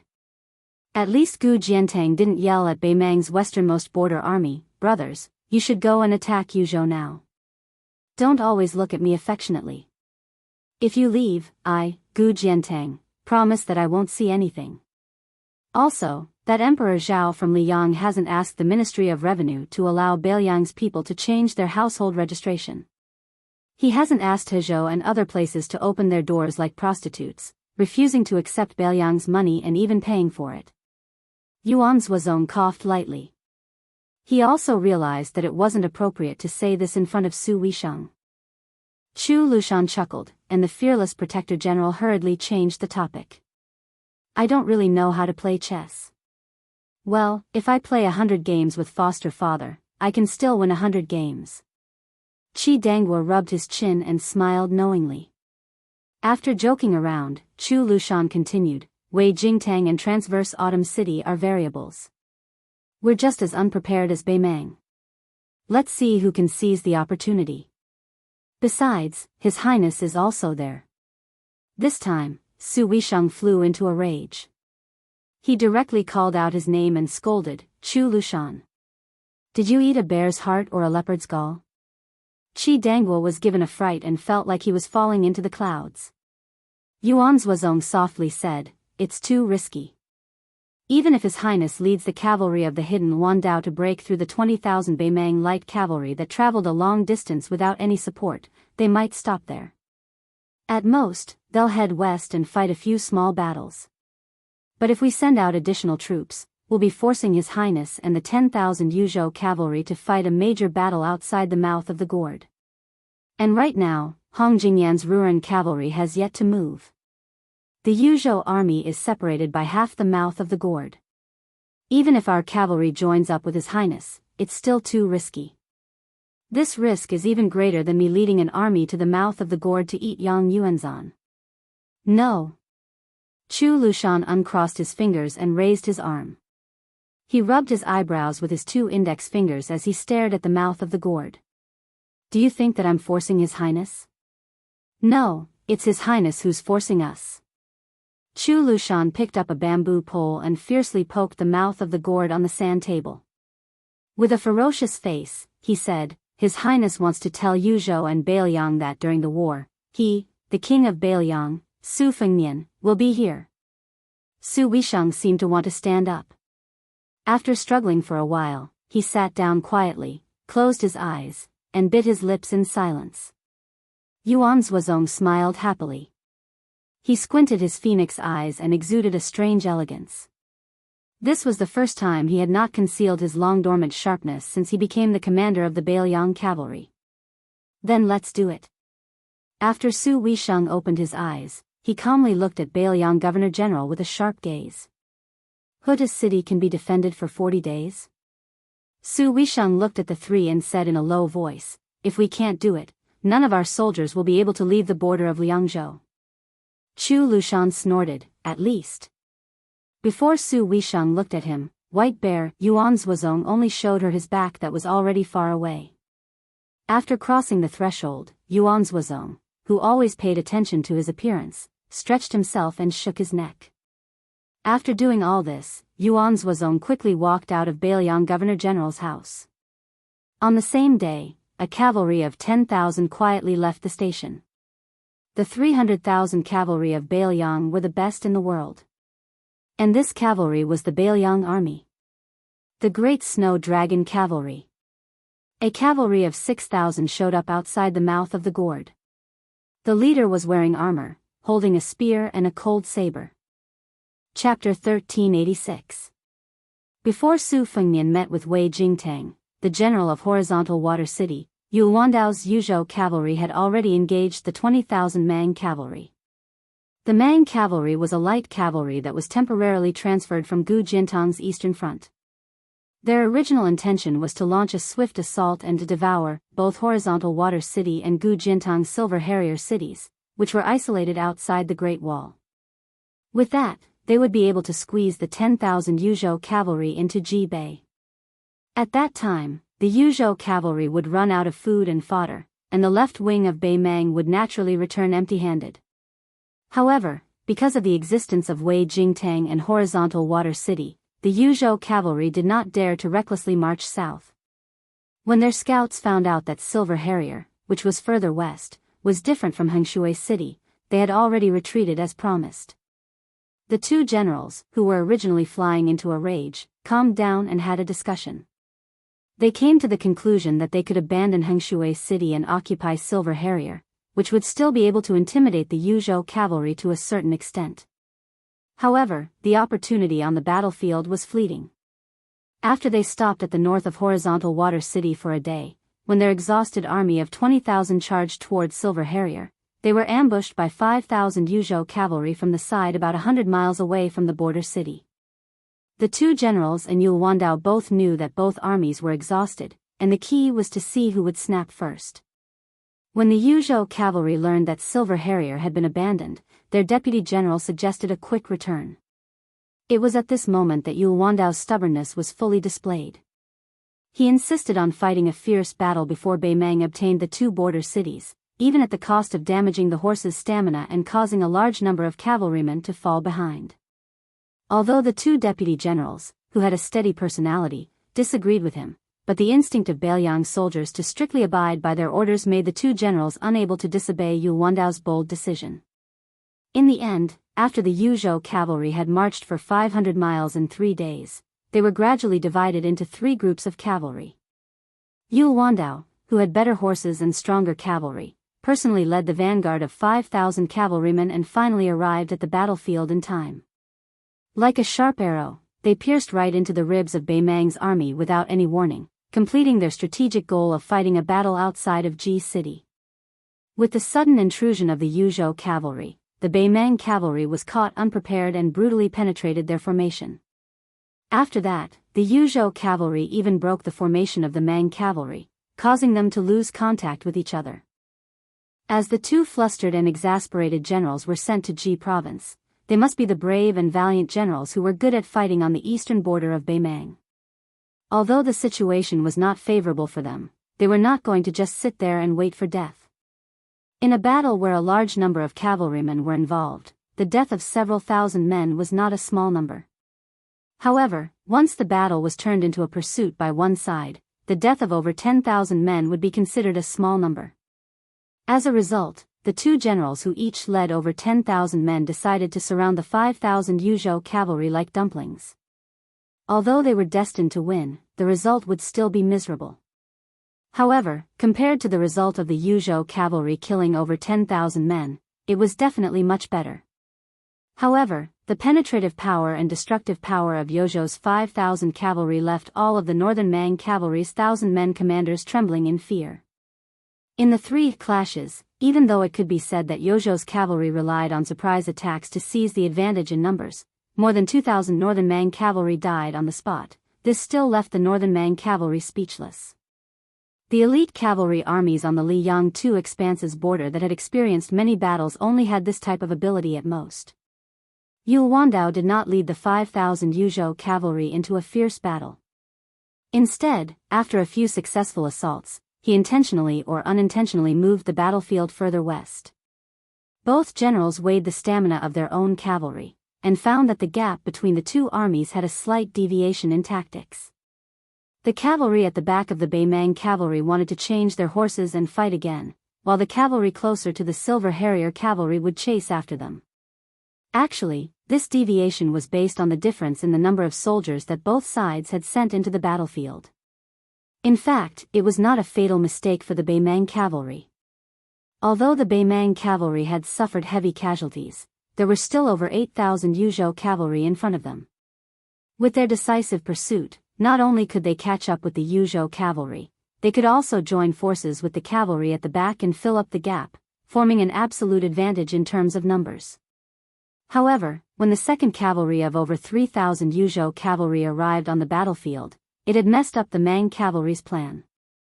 All the Yuzhou cavalry were light cavalry, but obviously, this cavalry had sacrificed time in exchange for better equipment.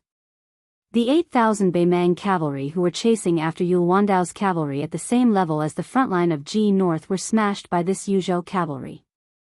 Like a fierce horse charging into a field of wheat, they reaped the lives of over 1,000 Mang cavalry in just a blink of an eye. On top of that, Yul Wandao's main cavalry had launched their assault at the same time. The 7,000 Yuzhou cavalry, whose morale was high, were now facing the 7,000 Mang cavalry who were covered in wounds and frightened by the mere twang of a bow. How could the latter fight back? On the other hand, the 10,000 Mang cavalry at the back were fierce and tough as well. They quickly turned their horses around, wanting to return the favor and cut the Yuzhou cavalry in half. But right at this moment, two more fresh forces appeared on both sides of the battlefield. Although their numbers were not large, the blow they brought to the Beimang cavalry's morale was immeasurable. One of them was the 2,000 Yuzhou cavalry who raised a banner with the character, Su, on it, while the other was the banner of Horizontal Water City. They were fewer in number, only 600 cavalrymen led by Wei Jingtang of Horizontal Water City.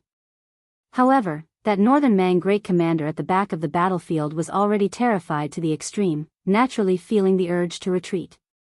Didn't this great one say that if this great one didn't lose a single soldier, he would be rewarded with great contributions? Now, he didn't even touch the walls of two cities, yet he was already beaten up so miserably. It wasn't that he couldn't save those several thousand cavalry, but after saving them, this great one could only return to being some damn 1,000-man commander. Therefore, the generals Hui Lilu, who was still fighting desperately on the battlefield, felt his heart turn cold. The generals who were drinking and chatting with him in his tent yesterday had run away just like that. Fortunately, Hui Lilu and his 600 personal cavalry charged north and tore open a hole. Afterwards, the Mang cavalry continued to flee north.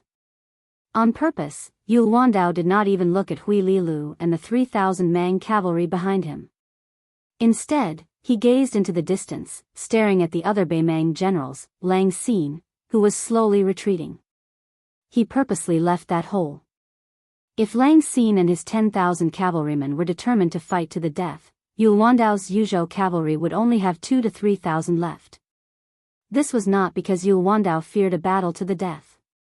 Otherwise, he would not have come to the north of Silver Sparrow Crossing Water to fight this battle.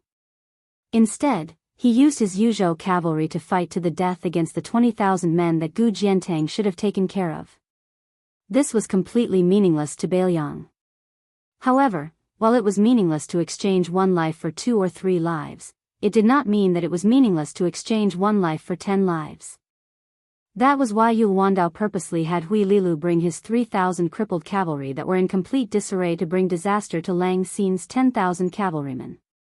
Yul Wandao, who was known as the Pride of West Shu, after Chao Changqing, risked universal condemnation and rushed to the dynasty's northwest alone. After entering Bailiang, he deeply understood what a border iron cavalry was, and he also had a comprehensive understanding of the Beimang cavalry. He knew that it was extremely difficult to beat the Beimang elites into complete defeat and then wantonly chase them down.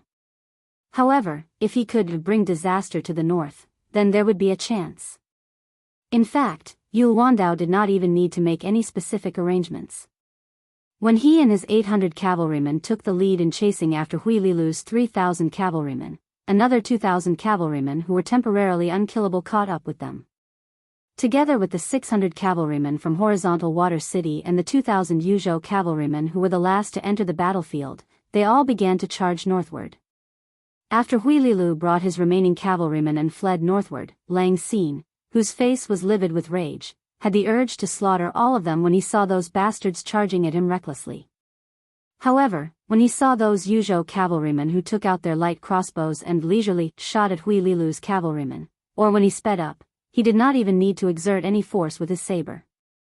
He only needed to borrow the momentum of his warhorse to lift up his saber and cut a large wound on the neck of the Beimang cavalryman.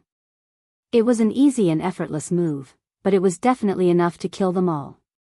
Lang Xin roared and ordered his men to speed up their retreat. The 20,000 cavalrymen from Beimang had rushed to the battlefield of Ji Bei in a hurry. Although they were also riding 2 horses each like the Yuzhou cavalrymen, even though Lang Xin knew the consequences of being hunted down by an army of cavalrymen, he could only wish that his warhorse had 8 legs right now. When Huililu and his personal cavalrymen caught up with the rear of Lang Xin's army, more than 2,000 of the remaining 3,000 cavalrymen who were lucky to break through the encirclement had been killed silently. In the 6 hours of long pursuit and escape, more than 2,000 of Lang Xin's cavalrymen were killed by the tireless Yuzhou cavalrymen. Like a cat catching a mouse, men from Beimang cavalrymen were dying all the time, and small groups of cavalrymen were breaking away from the main army and fleeing in all directions. Finally, before night fell, the chief general of Yuzhou cavalrymen who had a handsome face finally stopped his pursuit after personally killing Huililu. Chapter 1387. The 600 cavalrymen from Transverse Water City followed the Yuzhou cavalrymen and collected military merits. Their main task at the border of Liang was to defend the city. Although they had never participated in a war like today, where both sides had more than 30,000 cavalrymen, they had never stopped engaging in small-scale skirmishes. It happened every now and then. The Transverse Water City cavalrymen, who were known as the elite of Ji province, did not fall into a disadvantage. But who would have thought that killing Beimang barbarians was as easy as harvesting wheat in June and July? As the veteran soldiers of Ji province, which was also an important border area like Beiliang, the soldiers of Ji province had their own pride honed from years of fighting on the battlefield. Therefore, when they heard that Kai Nan, a general under Gu Jiantang's direct command, appeared at the border of Beiliang with 60,000 cavalrymen and encountered Old Liang who only brought 10,000 cavalrymen to the south, none of them dared to challenge him. It was said that Kai Nan was the first to kneel down, as if his knees were weak. It was as if he brought 60,000 cavalrymen to be inspected by Su Shao. This farce was widely spread in Ji province and the capital. But what the outsiders could not understand was that Kai Nan, who was given the title of General kneeling with 60,000, was not reprimanded by the Ministry of War. Even Gu Jiantang, who was in charge of the military affairs of Northern Region, did not seem to be dissatisfied. Kai Nan's official hat was still on his head. After this battle, Transverse Water City of Ji province finally understood that the 300,000 cavalrymen of Su family were collectively called the 300,000 cavalrymen of Su family. The real cavalry was about 120,000 cavalrymen, and the main force was in the north of Liangzhou. Among them, Yuzhou, who was mainly infantry, had less than 20,000 cavalrymen. Then, Su family casually let an unknown newcomer of Beiliang, Yu Wandao, lead 10,000 cavalrymen and killed 12,000 Beimang cavalrymen with less than 3,000 casualties. On the way back, the general of the 600 cavalrymen of Transverse Water City could not hold back his curiosity. He ran to the young General Yu, who was covered in blood, and carefully asked if the cavalrymen of Beiliang were all as sharp as his Yuzhou cavalrymen. Yu Wandao shook his head. That Transverse Water City cavalry leader felt relieved. Then, Yul Wandao smiled and said that the Liang province cavalry was much stronger than the Serene province cavalry. That old cavalryman from Jizhou, who thought that all 600 cavalrymen under his command were elites, immediately broke down. Finally, Yul Wandao said that there was a saying in the Beiliang frontier army that if the two Liao provinces of Beimang and Beiliang were counted, there might be more than 1,000,000 cavalry in the world. But ultimately, there were only 3 types of cavalry in the world. The Beiliang cavalry is one type, and the other cavalry armies are the second type. The leader of the traversing water cavalry was completely puzzled. There's another type? Yul Wandao smiled and said, it's the cavalry that scared Kai Nan's 60,000 troops into kneeling down. There aren't many of them, only 10,000. The old cavalryman swallowed his saliva and dared not say anything. At that time, Yul Wandao lamented softly, your Jizhou doesn't understand, and neither does Liang, because the ancestors of the Zhao clan have burned incense.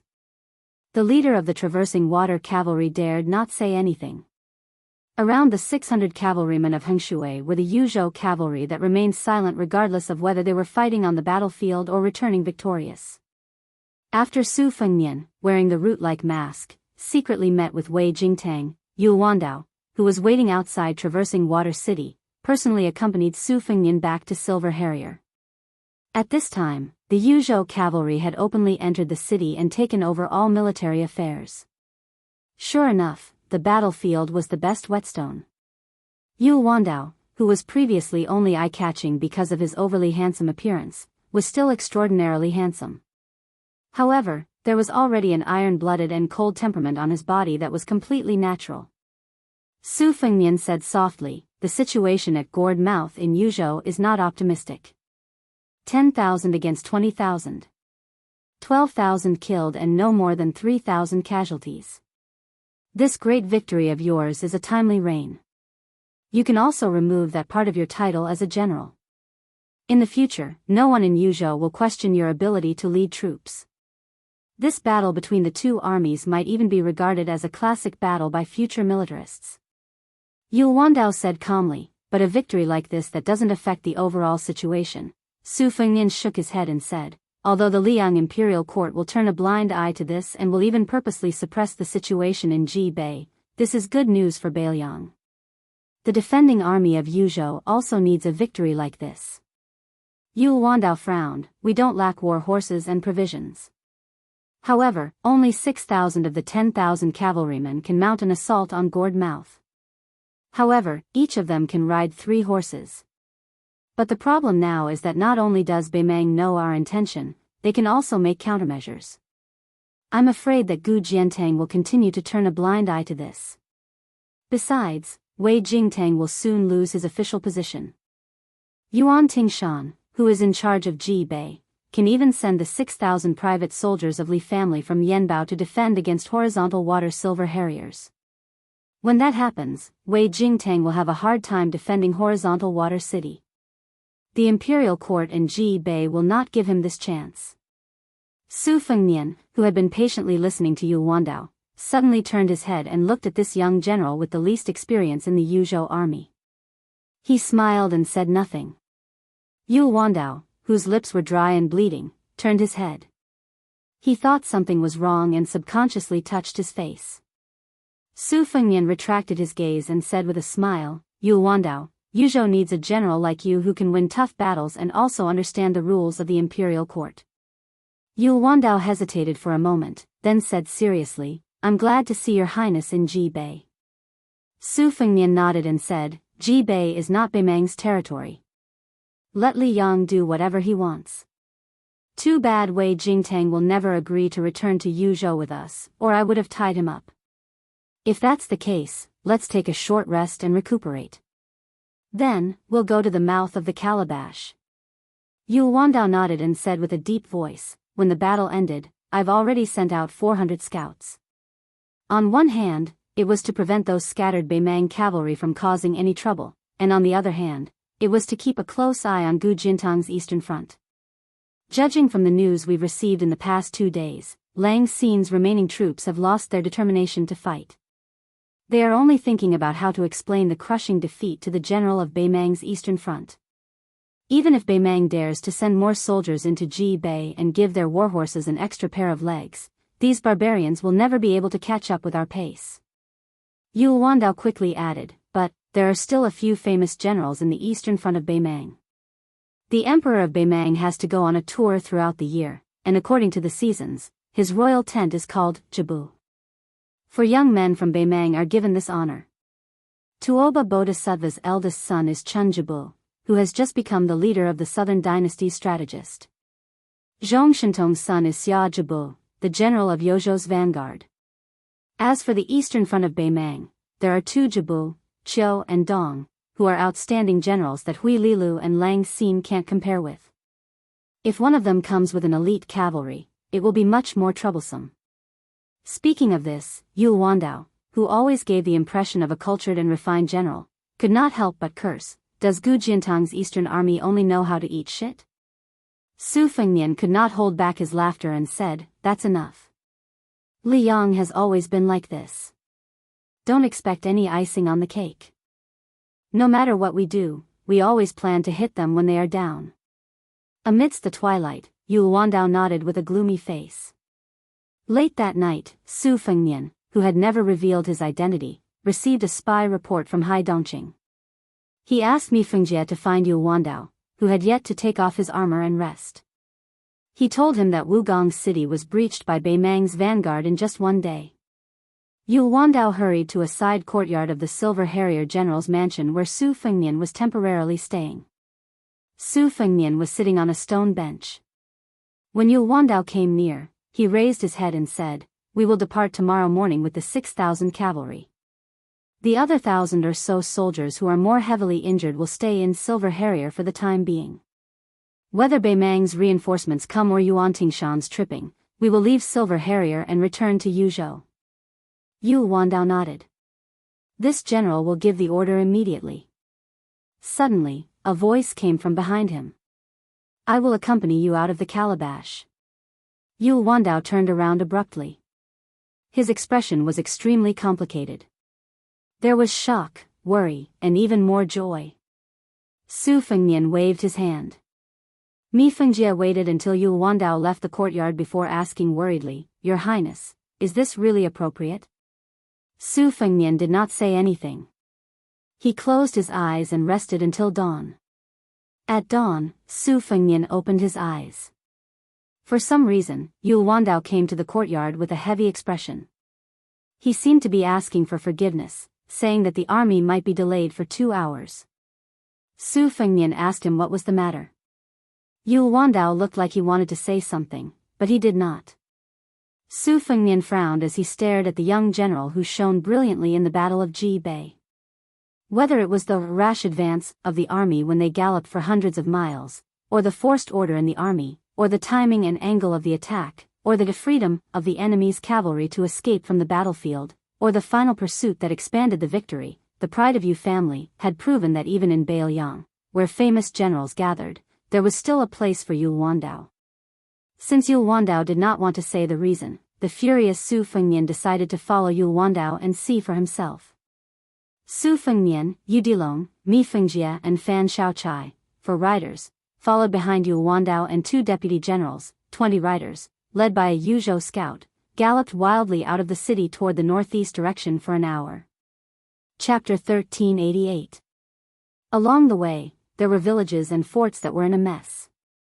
Although this front line wasn't in the path of Beimang's 20,000 men, Hui Lilu and Lang Xin had lost close to 1,000 men after the battle.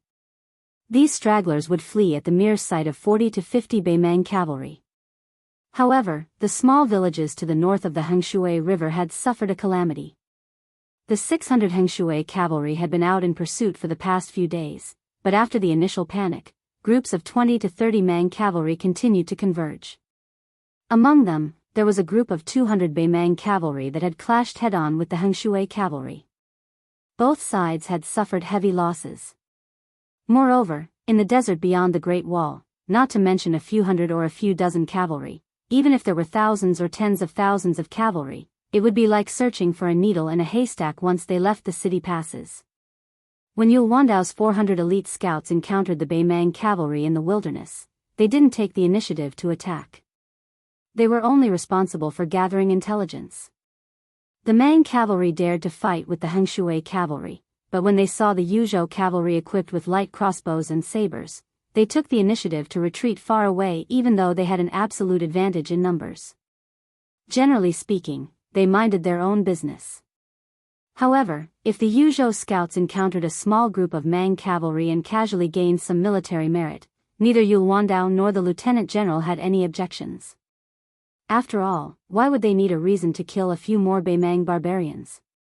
However, the reason why Yu Wandao was so quiet today was because out of the 5 scouts, only one of them had returned to Silver Sparrow City to bring back the latest news. This news couldn't even be considered a military intelligence of any significance. That scout said that they had encountered 60 northern Mang barbarians in a village outside the city. According to the rules of the Northern Liang Scouts, each team would fight against one target. Their side only needed to send back information. Due to the great disparity in numbers, they would not have to bear the crime of retreating without fighting. Moreover, these Yuzhou scouts had just returned from further north. They weren't supposed to fight with the Beimang cavalry in the first place. They needed to return to the city immediately and pass on the military intelligence to the cavalry camp. Yu Wandao wasn't just angry at the captain for disobeying the regulations, he felt more helpless. In Beiliang, where military law was the most important, those 4 scouts might not even be able to keep the military merit they had earned. Yu Wandao didn't know how to report this to the king of Beiliang, who was in the Yuzhou cavalry. In the cool border army, retreating from battle, lying about military intelligence, and killing innocent people were the 3 capital crimes. However, disobeying regulations were also crimes. The vice-general of Yochi, Shi Yulu, glanced at the 4 strange riders behind the troop and whispered to Yu Wandao, "The 4 scouts must have died in battle. How do we report this?" Yu Wandao showed a rare pained expression. "Report it as it is." As the leader of the 400 scouts, if Fan Fan had heard such cold-blooded words before the Battle of Ji Bei, he would have long cursed and scolded Yu Wandao. But after the battle, all the soldiers of Yu province now had great admiration for Yu Wandao. Fan Fan whispered, "General Yu, can't you make an exception? How about we ignore their previous military merit and just report that they encountered a large group of Mang cavalry and 4 of them died on their way back to the south?" Yu Wandao didn't say anything. The cavalry galloped into the village near the river. The corpses of the villagers could be seen everywhere. The village, which should have had 40 to 50 families, was now completely deserted. Only a few willows with bent branches outside the village were spitting out a few patches of green in this early spring when all living things should be growing. On the wheat drying field in front of a cottage to the north of the village, they saw the corpses of a family of 5. 2 old men were hacked to death by the Beimang war sabers at the door. The middle-aged man who was supposed to go to the fields to sow wheat was still clutching his hoe after he died. His son's head was right in front of him. The young headless body was closer to his mother. The woman was stripped naked and raped by the Beimang cavalry. Her limbs were chopped off. The young scout sobbed and said, "The sergeant couldn't stand it and asked me to bring the military intelligence back to Silver Sparrow City. Then he said that he died in battle further north and asked me to ignore the 3 of them. I didn't want to leave, so the sergeant kicked me and said that all 5 of them died here. What should we do about the military intelligence?" On the wheat drying field, the cold blades and light crossbows of the 4 Yuzhou scouts were taken away. Their armors were taken away, and only 4 corpses were left. One of them died under the mud wall. The arm holding the blade was chopped off by the Beimang cavalry and placed on his head. 2 of them died on the wheat drying field. The sergeant's corpse was tied to a long bench and used as a target. His body was full of bloody holes caused by arrows. Yu Wandao, Shi Yulu, and Fan Fan didn't say anything. It wasn't that they hadn't seen crueler scenes. In the north of Beiliang, when was there not a year where one side didn't die? Which one of them hadn't collected the corpses of their fellow Beiliang soldiers? However, this wasn't Beiliang. This was Ji province. The old scout, Fan Fan, who could clearly call out the names of the 4 men, said softly with reddened eyes, "It's not worth it. You didn't die for anything, then, Fan Fan saw the young man with the thick fur coat walking towards the sergeant's corpse. Fan Fan strode forward and wanted to push the young man away. I didn't see you when we were fighting on the battlefield. Now that the war is over, you're still wearing a fur coat that the four of us who died in battle couldn't even afford in their entire lives. Why are you pretending to be a good person? I don't care which noble family you're from in Ji province. Fan Fan stretched out his hand and shouted, get lost. As long as Bailiang isn't completely wiped out, outsiders like you won't have the chance to collect our corpses. But Fan Fan suddenly realized that he couldn't push the young man away. Chapter 1389. The man crouched down with his back to the crowd and slowly loosened the cold rope around the corpse. He took off the fur coat and wrapped it around the corpse. Fan Fan angrily pulled out the cold saber at his waist. At the same time, even Shi Yulu began to pull out his saber. An old man gently walked to the side of the young man. Immediately, the entire wheat field was filled with a majestic and fierce sword aura. Yul Wandao said in a low voice, Fan Fan, stop. Don't be impudent. Fan Fan was stunned. Yul Wandao's unwarranted obstruction made this man, who had been on the battlefield for 20 years, feel even more grief and indignation. The moment he raised his saber and charged forward, he saw the young man, after putting the fur coat on the corpse, grab his own face with his 5 fingers like hooks and peel off his face, bit by bit. He heard the man mumble to himself, yes, your deaths were not worth it. You died in Ji province, in a foreign land. Even Liang couldn't protect the common people. Why did you Yuzhou cavalry still care even though you knew it was death? You knew you were defying the Bailiang scout's orders, but you still cared? The man gently closed the eyes of the scout who died with remaining grievances. He smiled bitterly and said, if it were 3 years ago, I wouldn't have understood either. At that time, I thought only the heroes of Jianghu would help when they saw injustice. But when I really entered Jianghu, when I visited both Liang and Beimang, I realized that it wasn't the case. Even the heroes of Jianghu are not as stupid as you. The young man raised his head and looked at the only living person left among the 5 scouts. It was the young Yuzhou scout. He asked, what are your names? The young scout blurted out, Fan Liao, Hu Zonghan, Zhao Dian. I only know that the sergeant's surname is Lu. He never showed us his military plate. Fan Fan said, Lu Qingqing. He's been in the army for 12 years. He started out as a crossbowman in Liangzhou. He should have been a marksman a long time ago. All these years, as long as he had a little military merit, he would give it to his brothers. And this kid, he's called Lu Tao. He's never been a coward. Not only did the young man, who looked like he came from an aristocratic family, help the corpse stand up, but he also used the rope to tie the corpse to him. He took the corpse off the horse, and the dead and the living rode on the same horse. He said, Yul Wandao, take the 3 corpses back to Silver Sparrow City first. Lead the 6,000 cavalrymen and rush to the mouth of the gourd. I will be able to catch up with your army in half a day. Remember to bring an extra set of armor when you leave the city. Scout Lu Tao, you need to wait here. I'll help you get back the crossbow blade and armor. When the time comes, I'll let you bring the squad leader and those things back. As he spoke, the old, young, and young woman also mounted their horses. Yul Wandao looked at the man who was carrying the corpse of the sergeant on his back. Su Fengnian said softly, I'll send Lu Qingqing off. The 4 riders galloped away.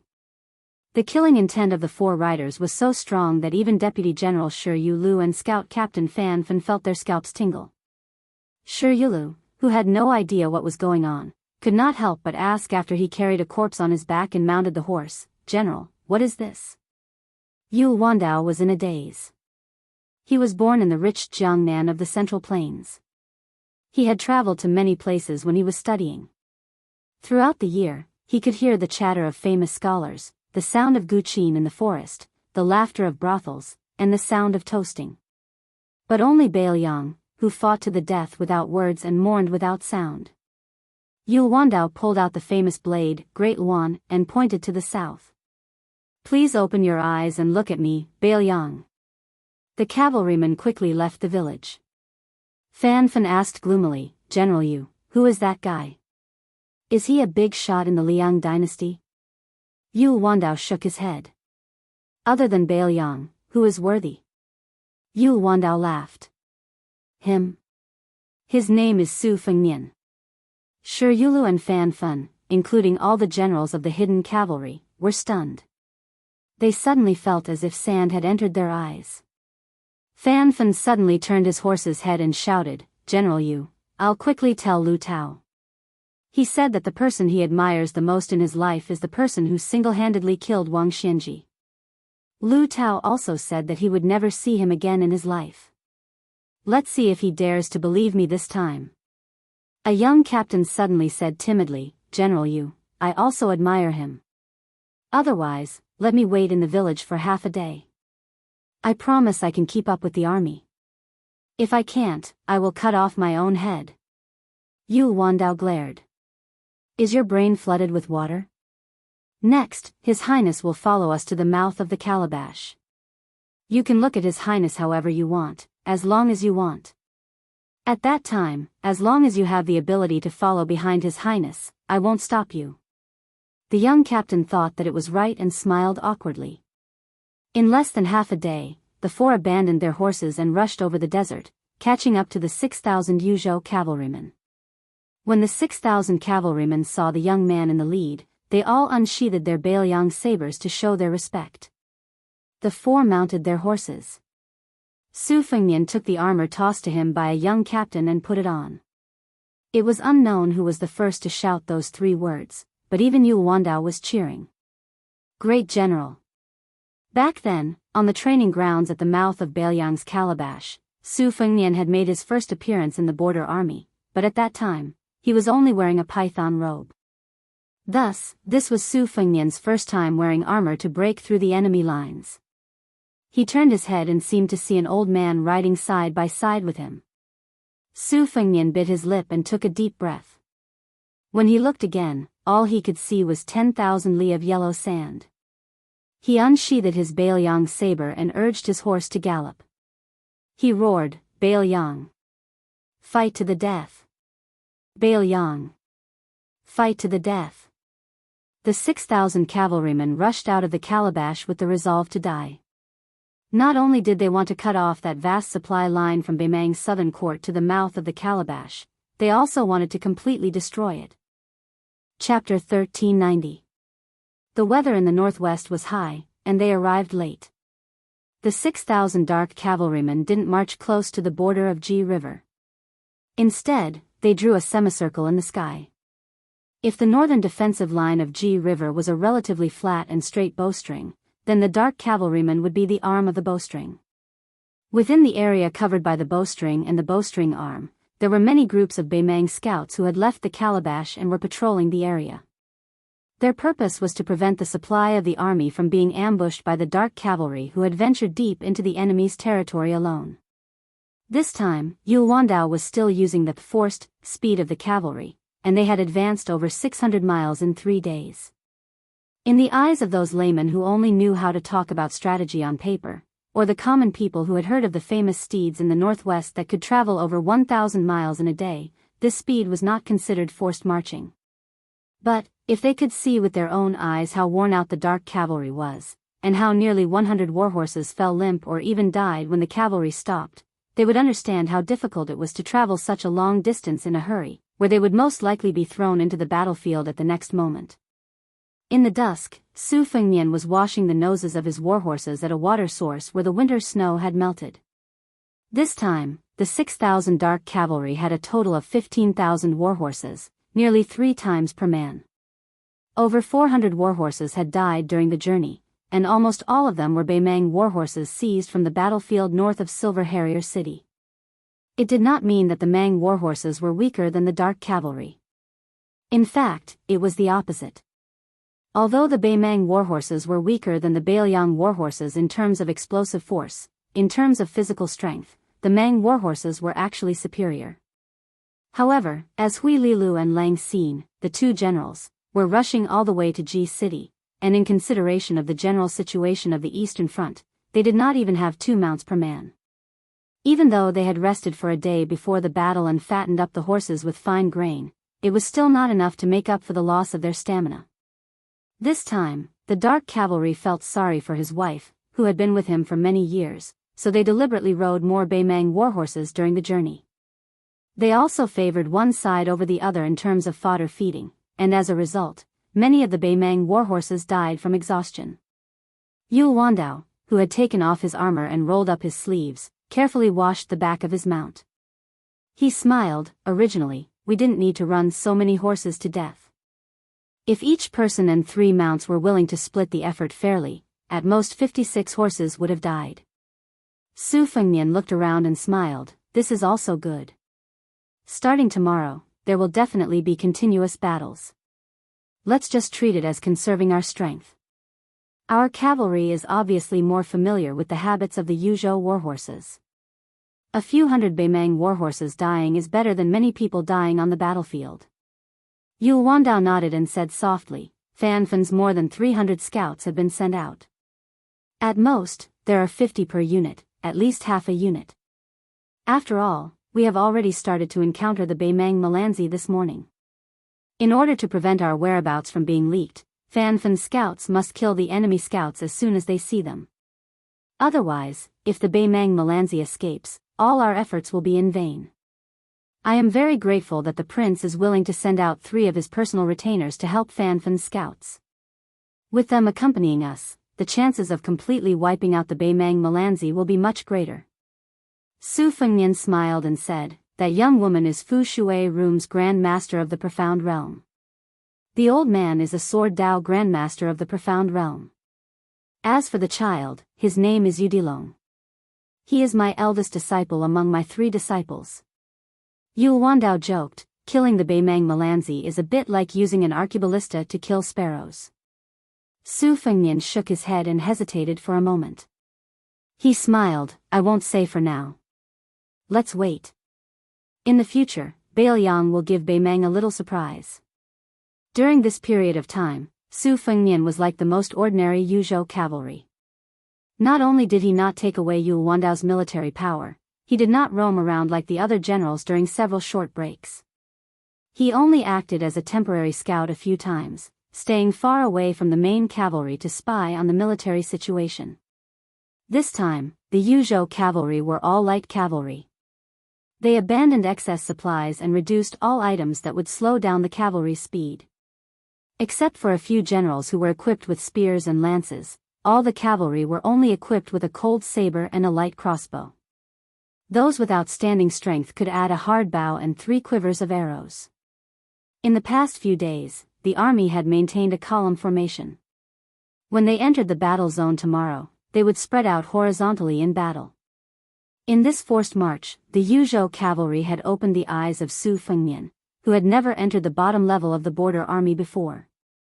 For example, the Yuzhou warhorses did not need to be pulled by the cavalry at all. They could follow their masters and move around. Even if they were temporarily stationed to rest, no matter how hungry or thirsty the warhorses were, they would always be within a few dozen feet of their masters. This meant that even if the Yuzhou cavalry were ambushed and the scouts outside did not have time to report, the 6,000 Yuzhou cavalry could still put on their armor and get into formation to meet the enemy in half an incense stick's worth of time. 3 feet of ice was not formed in a single day. The excellence of the Yuzhou warhorses had a lot to do with the saying, leaving Yang and Bailiang placed the most importance on horse management. A scout galloped back from the southwest. The one riding side by side with the scout was actually a young man with a tender face. His horsemanship was so good that he did not need to hold the reins. The way he held his hands in his sleeves was 50 to 60% similar to his master's. The scout commander ordered the more than 40 scouts under his command to dismount and rest. He and the boy named Yudilong rode to the side of the main general Yul Wandao and the great general, Su Fengnian. After dismounting, he cupped his hands and reported the military situation. It turned out that they had encountered 60 elite horsemen from a military town in Dragon's Waste province more than 60 li away. They thought it would be a fierce battle with heavy casualties, but they did not expect that the boy would take the lead. After breaking through the enemy lines, he jumped high off the horse and killed more than 20 horsemen with his fists in one breath. By the time the Yuzhou scouts pulled out their sabers and charged, it had become a one-sided chase. In one scene, while the thin boy was still in the air, he caught an arrow shot by a Mang horseman and stabbed it into the neck of the leader of the horsemen. He casually pushed the corpse aside, squatted on the back of the Bei Mang warhorse, and grinned at the scout commander, who gave him a grateful look as he patted his horse. In the end, in this battle that should have been evenly matched, only 9 of the Yuzhou scouts were injured, and their injuries were not serious. At this moment, the burly scout commander could not help but reach out to rub the boy's head. Unexpectedly, the boy suddenly leaned back and dodged the scout commander's palm. The boy's feet were nailed into the yellow sand, and his body leaned back to the side. But he did not fall over, which immediately attracted a burst of cheers from the nearby Yuzhou cavalry. Su Fengnian looked at the boy who had been pretending to put his hands in his sleeves, and glared at him. "Stupid boy, why are you showing off the demeanor of a grandmaster? Stand still." Yudilong laughed and stood up straight again. Only then did the scout commander successfully rub the boy's head. Because his fingers and palms were full of calluses, although he tried to be gentle, Yudilong's hair was still messed up. The boy secretly rolled his eyes and then sighed like an old man. Afterward, the scout commander squatted by the water and casually washed his face. He glanced at the boy who was sticking his butt up and drinking water with his mouth and smiled knowingly. This little guy was really powerful. Not only did he easily beat a Bei Mang barbarian to death with one punch, but he also broke the warhorse's legs and caused it to fall to the ground. He also broke the boy's armor and body into 2 with a sweep of his arm. The scout commander sighed with emotion and turned his head to whisper, "Little guy, in the future, when you're on a battlefield where thousands of cavalry are fighting each other, you should take it easy. The northern barbarians' cavalry and archery aren't bad. Once you're targeted by them, they'll shoot you from all directions. It'll be very troublesome." Back in the day, our old scout commander Biao also had good martial arts skills. Back then, he was injured in the ribs by a few arrows from the side and became ill. Otherwise, he wouldn't have left the border army so early. Yudilong smiled brightly and nodded. "I knew that.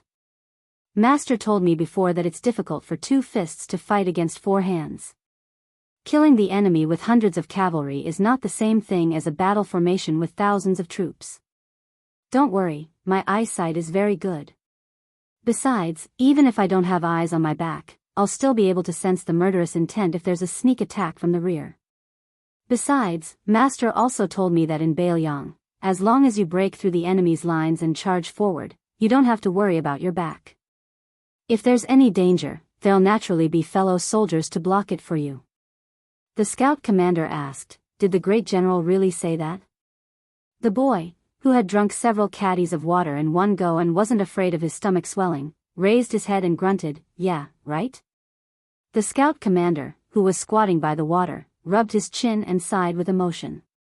"If you're not an old soldier of the border army, you wouldn't be able to say that." "Right, big guy, what does fellow soldier mean?" "It's the people who are equipped with cold knives and crossbows and kill the barbarians together. But I don't have a knife or crossbow. A few days ago, I asked Master for one, but he wouldn't give it to me." "Then what about me? Am I still a fellow soldier?" "Of course you are." "Then big guy, why don't you give me a set of cold knives and crossbows? I'm dying of envy."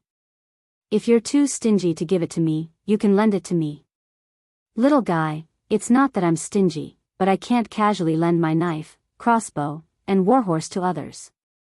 Otherwise, I'll be punished according to military law. Only when I retire from the army will I be able to leave behind a set of armor and a knife and crossbow." "Huh, I'll give them all to you then." "Okay. How long will it take?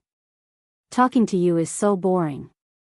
"Forget it, Master said that I shouldn't bite off more than I can chew. I'll learn other things after I've mastered the fist technique." "Sigh, but I really want to wear a knife on my waist like Master does." Hearing the boy's childish words, the scout commander laughed heartily. Yudilong turned his head to look at Su Fengnian, who was standing not far away, and shouted with a pleading face, "Master! When can I have my own cold knife? Big Guy already admitted that I'm his fellow soldier. You've only been drinking the Northwest Sandstorm for 2 or 3 days, and you already dare to call yourself a fellow soldier? Chapter 1391. Su Fengnian smiled and kicked the child's buttocks. Liang Longqian fell towards the surface of the water, but he didn't crash into the water. His hands were pressed against the surface of the water, creating 2 water trails. With a slight push of his hands, his body was upside down and he was still on the surface of the water. Soon, the second team of scouts returned to the army and reported the enemy situation to Yuewandao. The burly javelin commander quickly left. Su Fengnian nodded with a smile.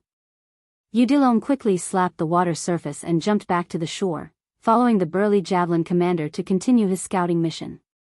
The sky gradually darkened, but the Bailiang cavalry definitely did not dare to march in the night. There were many people in the southern army of Liang who suffered from night blindness.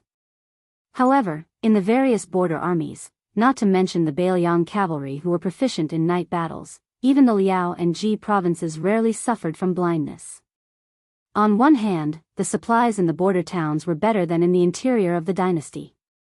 On the other hand, the selection of soldiers at the border, especially the cavalry, was targeted. Of course, in the middle of the night, if they only relied on the illumination of the torches in the northern Liang border army regulations, the advancing speed of the cavalry would inevitably be greatly limited. In addition, unless it was a specific battle with a clear objective, the cavalry generals would avoid it if they could. The 6,000 cavalry moved through the yellow sand like dragons. Under the curtain of night, Su Fengnian suddenly asked, Yuewandao, have you thought about this? We are far from Ji province's Silver Sparrow Hawk and Horizontal Water City, and the opening of the gourd is even blocked by Northern Mang's army of 90,000. Even though we can still sustain ourselves through battle, using Northern Mang's supplies to sustain ourselves, it is destined that each battle will become more and more difficult to fight. When the time comes, the battle situation will be unfavorable, and Northern Mang will eventually form an encirclement. When we are at the end of our rope, Yudilong and I will be able to leave if we want to, but you and your 6,000 cavalry might not even be able to die in the gourd. Yuewandao smiled calmly. No wonder your highness doesn't want to get close to those Yuzhou cavalry. Are you afraid that as the king of Bailiang, you will see their last moments before they die? Actually, great general, you don't have to be like this. Ever since the day we set out, we already knew what our fate would be. These soldiers might not have read much, or even never read a book. However, after years of war, none of them are stupid. It's not like there aren't any who don't want to die in Ji province. Due to various reasons, more than 1,000 people left. Some were afraid of death and used their connections to get in through the back door.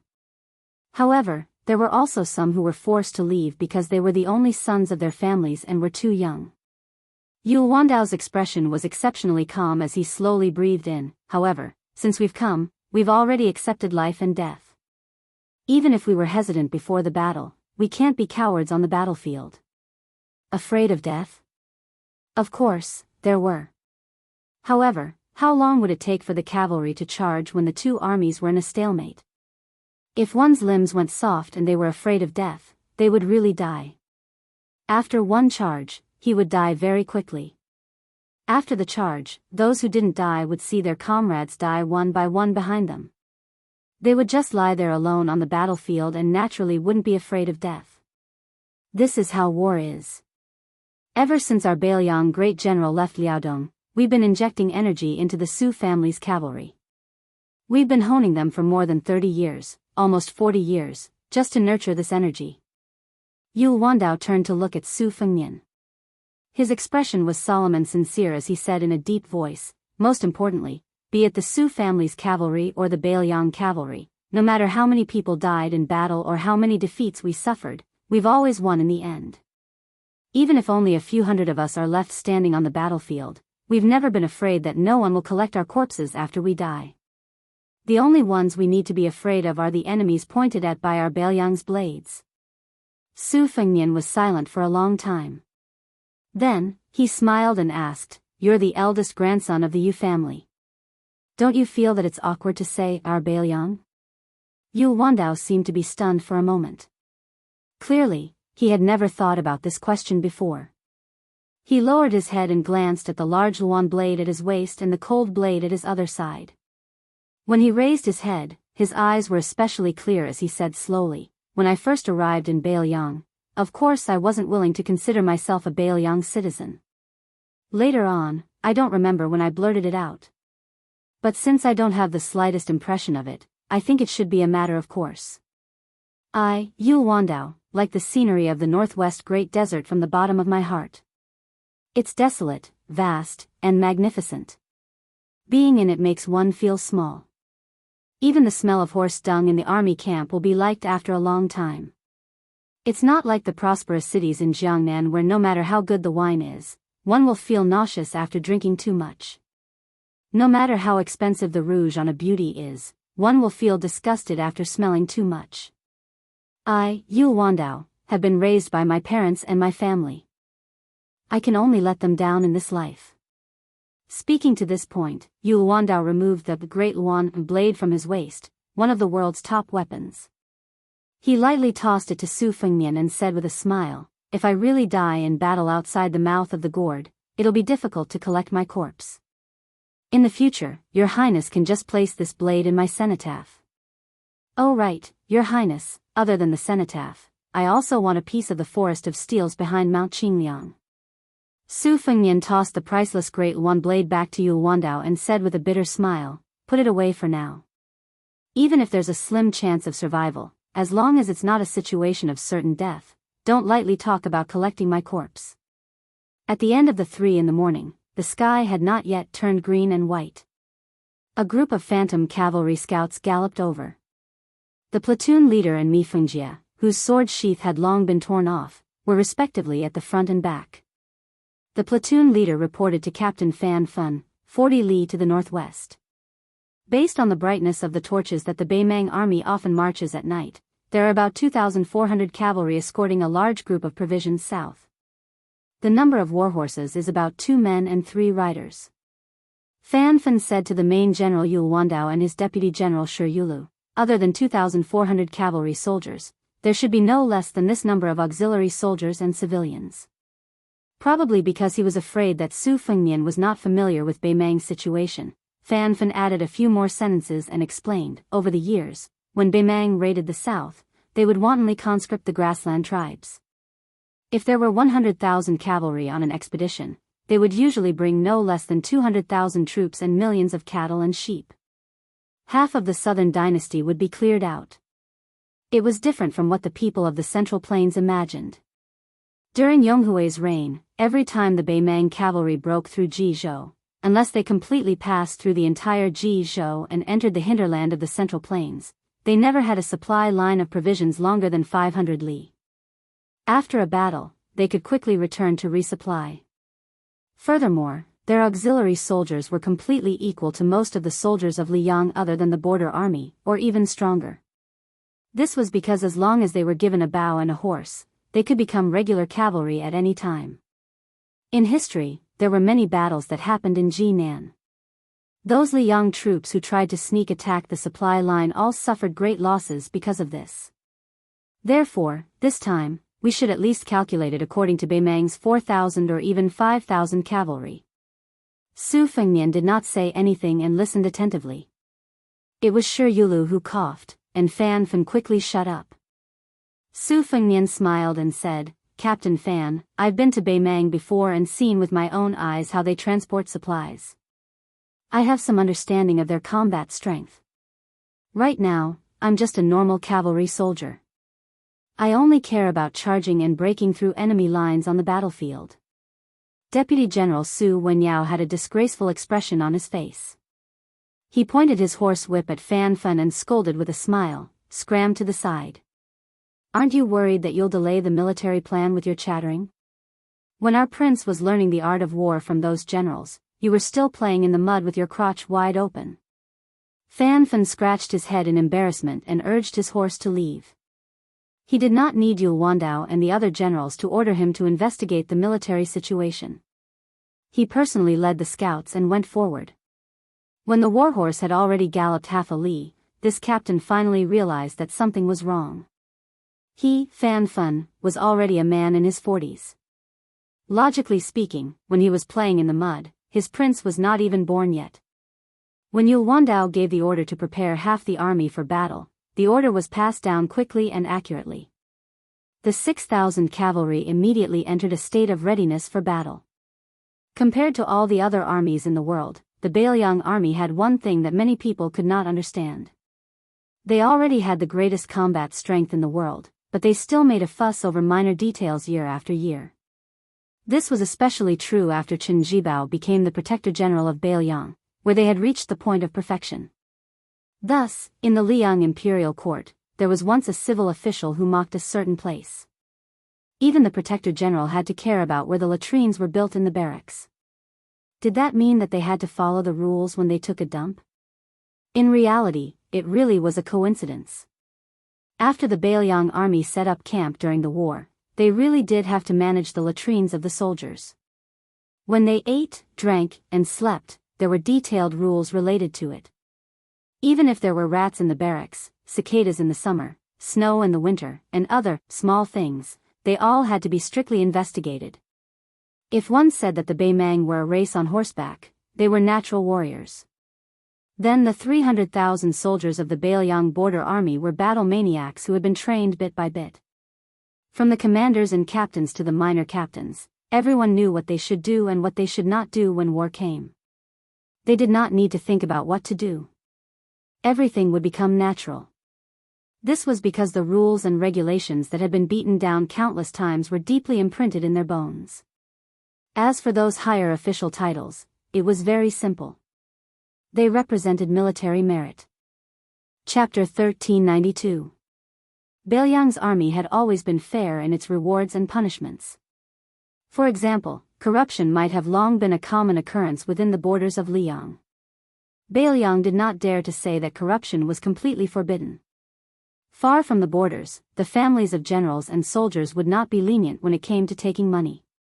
However, in the border army, once it was verified, even if one had embezzled a few taels of compensation, the military law bureau would go forward and behead the officials in public. The superiors of the embezzling officials would be demoted 3 ranks and demoted. Bailiang's Daoist strategist, Li Gongda, had privately said something profound. If the descendants of generals and soldiers in Lingzhou viewed wealth as their lives, they would have gone mad from poverty. However, Bailiang had never been stingy in its rewards for military service. After beheading a few people, they would be promoted on the spot. When they returned to receive their rewards, they would open chests filled with shining silver in the barracks and take it on the spot. The border army had a large group of courier riders in charge of transporting the silver away from the border. When Su Shao conquered the imperial palace of northern Han, the first thing he did was to open the national treasury and distribute the silver. At that time, a certain Diao Si, who was in charge of supervising the army in Liang dynasty, kindly reminded him to be careful of impeachment in court. At that time, Su Shao only said one thing: if you eat it, you can only poop it out. Whoever wants it, I'll take my soldiers and squat in front of their door. Of course, the 6,000 Yuzhou cavalry would not swarm forward as soon as they heard that there was prey 40 li away. Yul Wandao's order was for half of the army to attack. When the 6,000 cavalry advanced 30 li under the lead of the vanguard, who was in charge of choosing the route, the 6,000 cavalry began to change horses at the same time. Dismounting and changing horses was almost completely silent. 3,000 cavalry began to advance slowly with a single horse. The remaining 3,000 cavalry were not in a hurry to attack, but they were divided into 1,000 cavalry in the middle and 1,000 cavalry on the left and right flanks. Nearly 10,000 idle horses were temporarily restrained by these 3,000 cavalry who were biding their time. The sky was just beginning to brighten. At this moment, the 3,000 cavalrymen were less than 5 li away from Baimang. Northern Mang wasn't completely blind either. The several groups of horses they sent to the east had pretty much all died. Even though the few cavalry that made it back couldn't even figure out how many soldiers the enemy had, Northern Mang army had specialized, truth listener soldiers under their command. Even though the answers they obtained weren't too accurate, they wouldn't go so far as to say that several thousand cavalry was only several hundred. As soon as they heard that at least 2,000 enemy cavalry had appeared, the two Kiliarchs were shocked. They quickly set up a cavalry line across the north and south. The auxiliary troops, as the second wave, hurriedly mounted their horses, ready to enter the battlefield at any time. The Battle of the Western Wall in Liang and Dechu had been at odds with each other for several years. From the initial 70 to 80,000 against 100,000, in the end, both sides had exhausted almost all of their national strength to hundreds of thousands against hundreds of thousands. There were constant casualties, and constant reinforcements. During this period, both sides had used countless brilliant and tragic battles. Among these battles, there was a principle that later generations of military strategists were taught. In a battle where the difference in strength and morale between the two sides was not great, the side that staked everything from the beginning and did not know how to let elite troops make the final decision at the crucial moment would often lose miserably. The reason why Chen Jibao was able to stand out and become the only young general who was on par with the four famous generals of the spring and autumn period in terms of military achievements and reputation was precisely because, in his hands, he had fought time and time again in the classic battles where the enemy was at a disadvantage but slowly turned the situation around and then turned defeat into victory. Moreover, in any battlefield where he had the advantage in military strength, he had never lost. The two armies faced each other from a distance. The battle lines had already been pulled apart to what they thought was the best width. When the two Kiliarchs saw that banner, they no longer had any wishful thinking. It really was that word. Su. No matter why these 3,000 cavalry would appear outside the mouth of the gourd, they were truly the Bailiang cavalry. The Bailiang cavalry advanced in an orderly manner. Kill. As if they could not endure that suffocating feeling, the 2,400 Baimang cavalry began to push their warhorses to their maximum explosive power, taking the lead in a rapid charge. The roars of the Baimang cavalry rang through the clouds. On the other side, the two deputy generals of the Yuqi cavalry who had not yet truly charged suddenly spurred their horses. While charging forward, they slightly shifted their direction. After approaching the cavalry at the center of the front line, Shi Yule laughed loudly. "I am honored to be able to fight side by side with the great general." Su Wenyao also said, "What General Shi said is what I was thinking." That cavalry did not say anything, only smiling and nodding his head. Near this cavalry, a blank space seemed to have appeared in the cavalry formation. This was the order of the main general, Yule Wandao. When the two deputy generals returned to their original positions, Yule Wandao pulled out his cold blade, raised it high, and lightly waved it forward. Charge! There were none of the heart-wrenching roars of Baimang. There was only the sound of blades being pulled out and horse hooves. Although the 3,000 Yuzhou cavalry were silent, the eyes of each cavalry were filled with an unswerving determination and passion. "We have never fought side by side with the great General Su Shao. But we have now. In the future, the Bailiang Frontier Army will envy us like how we envied those lieutenants and generals. Even though we might not have the chance to personally witness their envy. But, there are no buts. Let us fight to the death outside the mouth of the gourd." The two armies passed by each other. Saber against saber. The remaining 2,600 Yuzhou cavalry did not even turn their horses around, charging straight at the 2,000 Baimang auxiliary cavalry. In the blink of an eye, 2 Baimang Kiliarchs were dead. Half of the 20-some centurions were dead. Of the 2,400 cavalry, nearly 900 had died. And then, just when they were hesitating whether to continue fighting or abandon the auxiliary soldiers and supplies, the 1,000 Yuzhou cavalry charged from the distance. On the left and right flanks, there were 1,000 cavalry that brazenly charged into the battlefield. They were not given a single path of survival. They could only fight with their lives on the line. All the surviving centurions were shocked and in disbelief. Although they were not the elite cavalry of the border towns, these Bailiang cavalry were only the light cavalry of Yuzhou. How could their first charge be so disastrous? 2 hours. Chapter 1393. 6,000 dark horsemen had killed 5,600 Baimang soldiers, including their cavalry. Under the interrogation of torture, they learned that there would be another 1,200 cavalrymen escorting the provisions 150 miles to the north. Then, they silently selected all the 5,000 Yuzhou cavalrymen who were not injured and began to rush north. In fact, 5,200 dark horsemen had survived, but they were all heavily injured. They would turn back the way they came and head east, finally heading south at the river province border. But everyone knew that even if it was the safest journey east, there would still be people rushing to the stables after smelling the stench of blood. Keep up with the main army? This was a battle of stampede. Once the cavalry found it difficult to even travel, they would only be a burden. If this was the case after one battle, then what about the second and third battles? This Yuzhou cavalry would become more and more overwhelmed and would only cause more of their fellow Yuzhou soldiers who could have killed more Beimang barbarians to die. The leader of the 200 horsemen was a heavily injured lieutenant. It was he who had volunteered to take the wounded east, and Yu Wandao did not refuse. The man who had killed 400 Mang cavalry by himself did not say anything. The captain looked to the north and grinned. "Brothers, we're counting on you." "A burden?" "That's right, the 200 or so of us are just a burden. What's there to be embarrassed about? This daddy really doesn't have any more barbarians to kill. If only there were. Dying in battle is better than dying on the bumpy road. The more we can die, the better." Suddenly, a horseman broke away from the cavalry formation and galloped toward them. It was the young woman beside that man.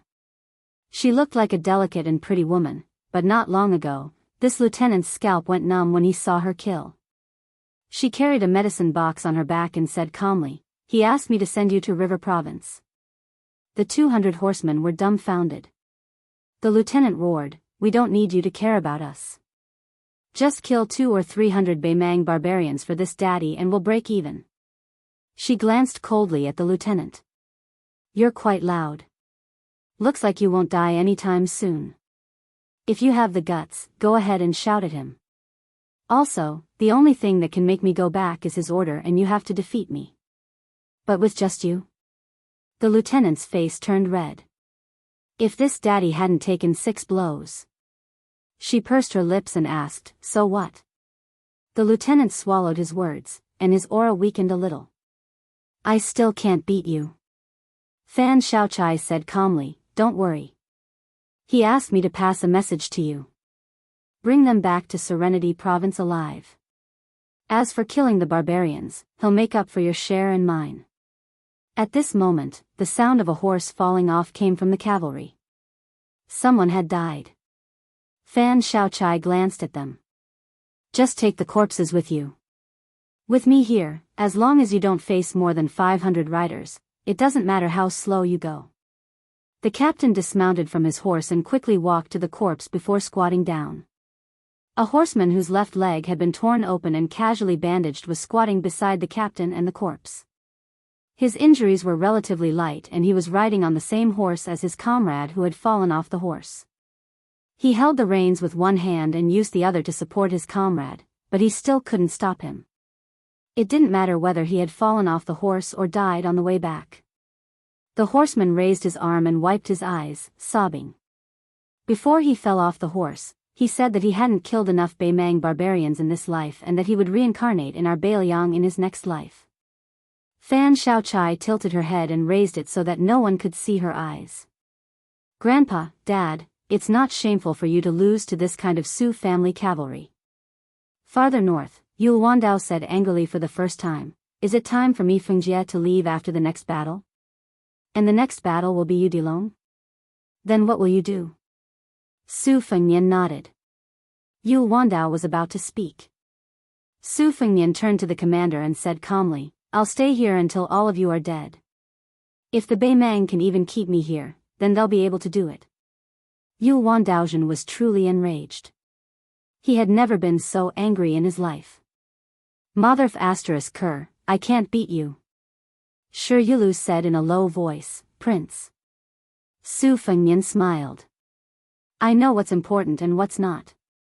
Before coming to Ji province, Huangfu Jin had already reminded me. Don't worry, I still stand by what I said. As long as the king of the northern courtyard doesn't come here personally from Lu province, it's not difficult for me to leave. Besides, most of the Beimang Qi refinement warriors are dead, but we still have the Guanyin sect in Bailiang. Now, I can know where Tuoba Bodhisattva is, but he doesn't know where I am. Even if there's danger, I can get the news in advance. Besides, if Tuoba Bodhisattva wants to come here, he has to go through 2 obstacles. One is Su Yanbing, and the other is the Wu family cavalry and swords. Yu Wandao snorted. Su Fengnian looked into the distance and suddenly said softly, I'm sorry. Yu Wandao, Shi Yulu, Su Wenyao, Mi Fengjie, Yu Dilong, and the dozen or so cavalry nearby all fell silent. Then, Yu Wandao, Shi Yulu, and Su Wenyao began to hum a song at the same time. Brilliant Bailiang spirit-suppressing song. Sending off our comrades. Farewell. Yu Dilong had never heard of this song, but he began to hum along with them with a sobbing tone. He finally put on his cold saber. A set of iron armor was tied tightly to the horse's back.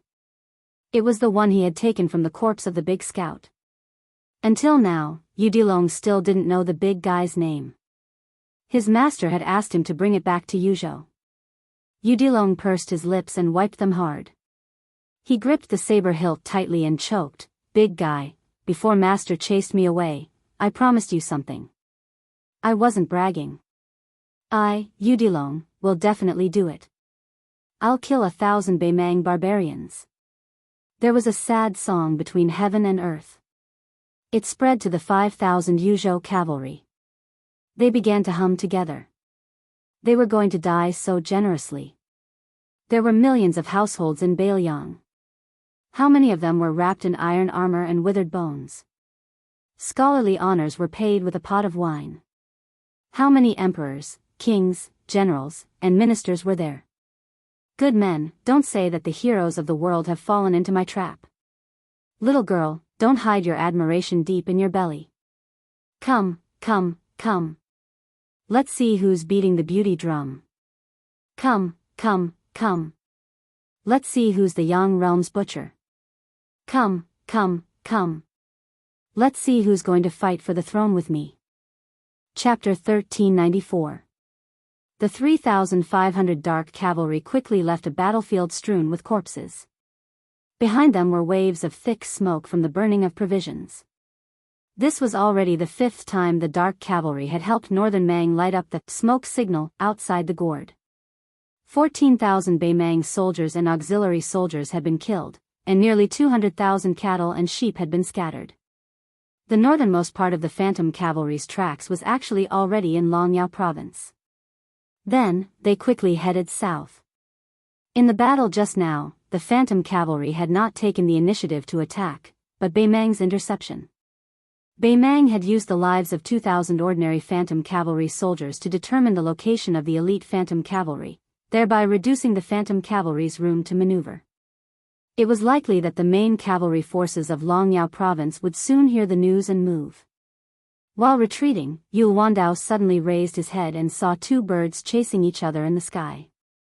At the same time, Su Fengnian pulled out an arrow from his quiver and pulled the bowstring back like a full moon. The arrowhead slowly deviated as the Gerfalcon and Beimang peregrine falcon soared. When the peregrine falcon was forced to lower its altitude to flee for its life, Su Fengnian shot out an arrow and killed it on the spot. The great inertia knocked the peregrine falcon into the clouds, and the extraordinarily handsome 6-year phoenix soared into the sky. Under everyone's gaze, the Gerfalcon pierced through the clouds and charged towards Su Fengnian.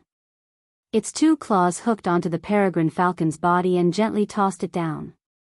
It circled a few times above its master's head before disappearing in a flash.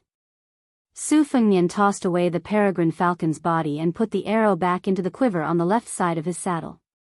The light crossbows were of excellent quality, but after a great battle, heavy crossbows often couldn't bear the burden, still easily damaged in large amounts. Even though the light crossbows the underworld cavalry carried were more durable than heavy crossbows, after 5 cavalry battles, regardless of whether it was the crossbow itself or the crossbow bolts, there weren't many left. That was why they had no choice but to switch out the Northern Mang cavalry bows they obtained after the battle. Su Fengnian and Yu Wandao both used iron bows with heavy Western shoe craftsman's imprints. Yu Wandao looked around worriedly. If it weren't for the fact that they could use battle to support battle, or even if the Baimang cavalry didn't come to surround them, his cavalry would have already collapsed. Previously, when they ran for 500 li from Ji province, it wasn't that the cavalry couldn't withstand it. Even though they had 2 horses at the time, the warhorses were still in a miserable state. Long-distance raids pursued speed and the element of surprise. However, since it was long distance, the cavalry could rely on their perseverance to hold on, but the warhorses couldn't. Especially since it wasn't autumn and the horses weren't fat enough. Bailiang's horse management officials weren't immortals, so they couldn't change this reality. Later on, after a short rest, they rushed for another 600 li to the outside of the gorge. Fortunately, they had captured Baimang warhorses at the time to minimize this invisible battle damage. However, after 5 consecutive large-scale cavalry battles with short intervals, even if the warhorses could still be rotated, at this stage, the cavalry, who were rushing from one battlefield to another at top speed, couldn't hold on any longer. As for why they didn't show any signs of fatigue, Yul Wandao subconsciously glanced at Su Fengnian beside him. Yul Wandao withdrew his gaze and turned to look at the faces around him. This young commander was filled with pride. For 10,000 phantom cavalry to fight to this extent, even with Yul Wandao's cold temperament, it was enough to make him proud. Killing more than 14,000 enemies was not strange. The cavalry that Baimang sent to escort the supplies were all second- or third-rate fighting forces in the border towns of the southern court. 2 of the cavalry battles, from the beginning to the end, had been a one-sided slaughter. However, the supply line between Longyao province and the Gourd Pass had been mostly paralyzed, and in the end, they had involved at least 10,000 of Baimang's elite cavalry and had been led around in circles by several thousand cavalry. This was the greatest achievement of Yul Wandao and the phantom cavalry. As the cavalry headed south, Su Fengnian, who had been escorting the wounded phantom cavalry away with Fan Shaochai and Mi Fengjie, said softly, "We've pulled our bow too tightly." Yul Wandao nodded. Right now, the difficult part is finding a place to stop. Since the 2 young commanders in the east known as the Zhuobo and Zhuobo have also set out, it's no longer possible for us to retreat east. Besides, His Highness has also said that our spies have already shown that Yang Yuanzhan has ordered Hong Jingyan to lead half of the Ruren cavalry out of the Gourd Pass to block our path south. Yul Wandao looked to the west. Go west? That was the northern front of Liangzhou province, where the Baimang's main force, commanded by King Dongjua of the southern courtyard, was currently attacking Huda city. Both sides had a total of 700,000 soldiers. If they went there, they would be walking right into the northern Mang barbarians' trap. Not to mention the remaining 3,500 cavalry, even if they had 35,000 cavalry, without the support of their own army, they wouldn't be enough for the northern Mang barbarians to wrap up dumplings. Even if Yul Wandao encountered the 2 Zhuobo or Hong Jingyan's Ruren cavalry, even if all the phantom cavalry under his command were to die in battle, he would not go west. Su Fengnian also looked to the west, seemingly waiting for someone. Su Fengnian was waiting for the leader of the horse bandits, Song Diao. This 1,000-strong horse bandits had been secretly recruited by Huang Fujin. While they might not be able to change the overall situation in Yuzhou, they could at least give Yul Wandao's Yuzhou cavalry a breather. The phantom cavalry was like an exhausted martial arts grandmaster. If they could get a breath of fresh air, they could still fight. If they could not even get a breath of fresh air, they would be completely exhausted. The reason why Su Fengnian did not say this was not because he wanted to give this cavalry a surprise, but because he did not dare to have too much hope for Song Diao, whom he had only met once. If not for the fact that there were Bailiang experts hiding in Song Diao's horse bandits, Su Fengnian would not even have let Song Diao lead the way. Putting himself in Song Diao's shoes, it was the same no matter who the horse bandits chose to side with. Baimang currently had the upper hand. If Song Diao wanted to rebel and used the 3,500 Yuzhou cavalry as proof of his allegiance, Yang Yuanzhan, who had been tormented badly by Yul Wandao's cavalry, would probably not be stingy with a single general. In Su Fengnian's view, it would be strange if Song Diao, who had been born into a landowning household of the Southern Dynasty, did not have any ulterior motives and stood on Bailiang's side from beginning to end. As for what the truth was, Su Fengnian could only judge after meeting with Song Diao, Er's messenger. If Song Diao, did not dare to come personally and was not in the group, then Su Fengnian could only regard this chess piece as having changed its colors. Then Yul Wandao and the Phantom Cavalry, who had nowhere to run, were fated to fight to the death with the two great Jinbo Cavalry or the Ruren Cavalry. And Su Fengnian would go alone to find Song Diao, Since he could have Bailiang and Huangfu Jin bring the horse bandits outside the pass to Song Diao, to dominate, then Su Fengnian could personally take it back. Rather than give hope and then disappoint, it was better not to say anything at all. Su Fengnian asked, "How many of Fan Fan's scouts are left?" Yul Wandao said bitterly, "Originally, there were less than 60 old scouts. Behind them, more than 800 cavalry have taken their place, barely maintaining the number of 400 scouts. Therefore, it can be said that Captain Fan's losses are the greatest. There is nothing that can be done. Fighting outside the pass, as a scout, he will definitely die at the very front." Yul Wandao pursed his cracked and bleeding lips, a smile appearing on his face. He said in a hoarse voice, "However, we have not fought these battles for nothing. Compared to before we left Yuzhou, the battle strength of the 3,500 cavalry has increased greatly. As long as we can breathe a sigh of relief, we can completely recover.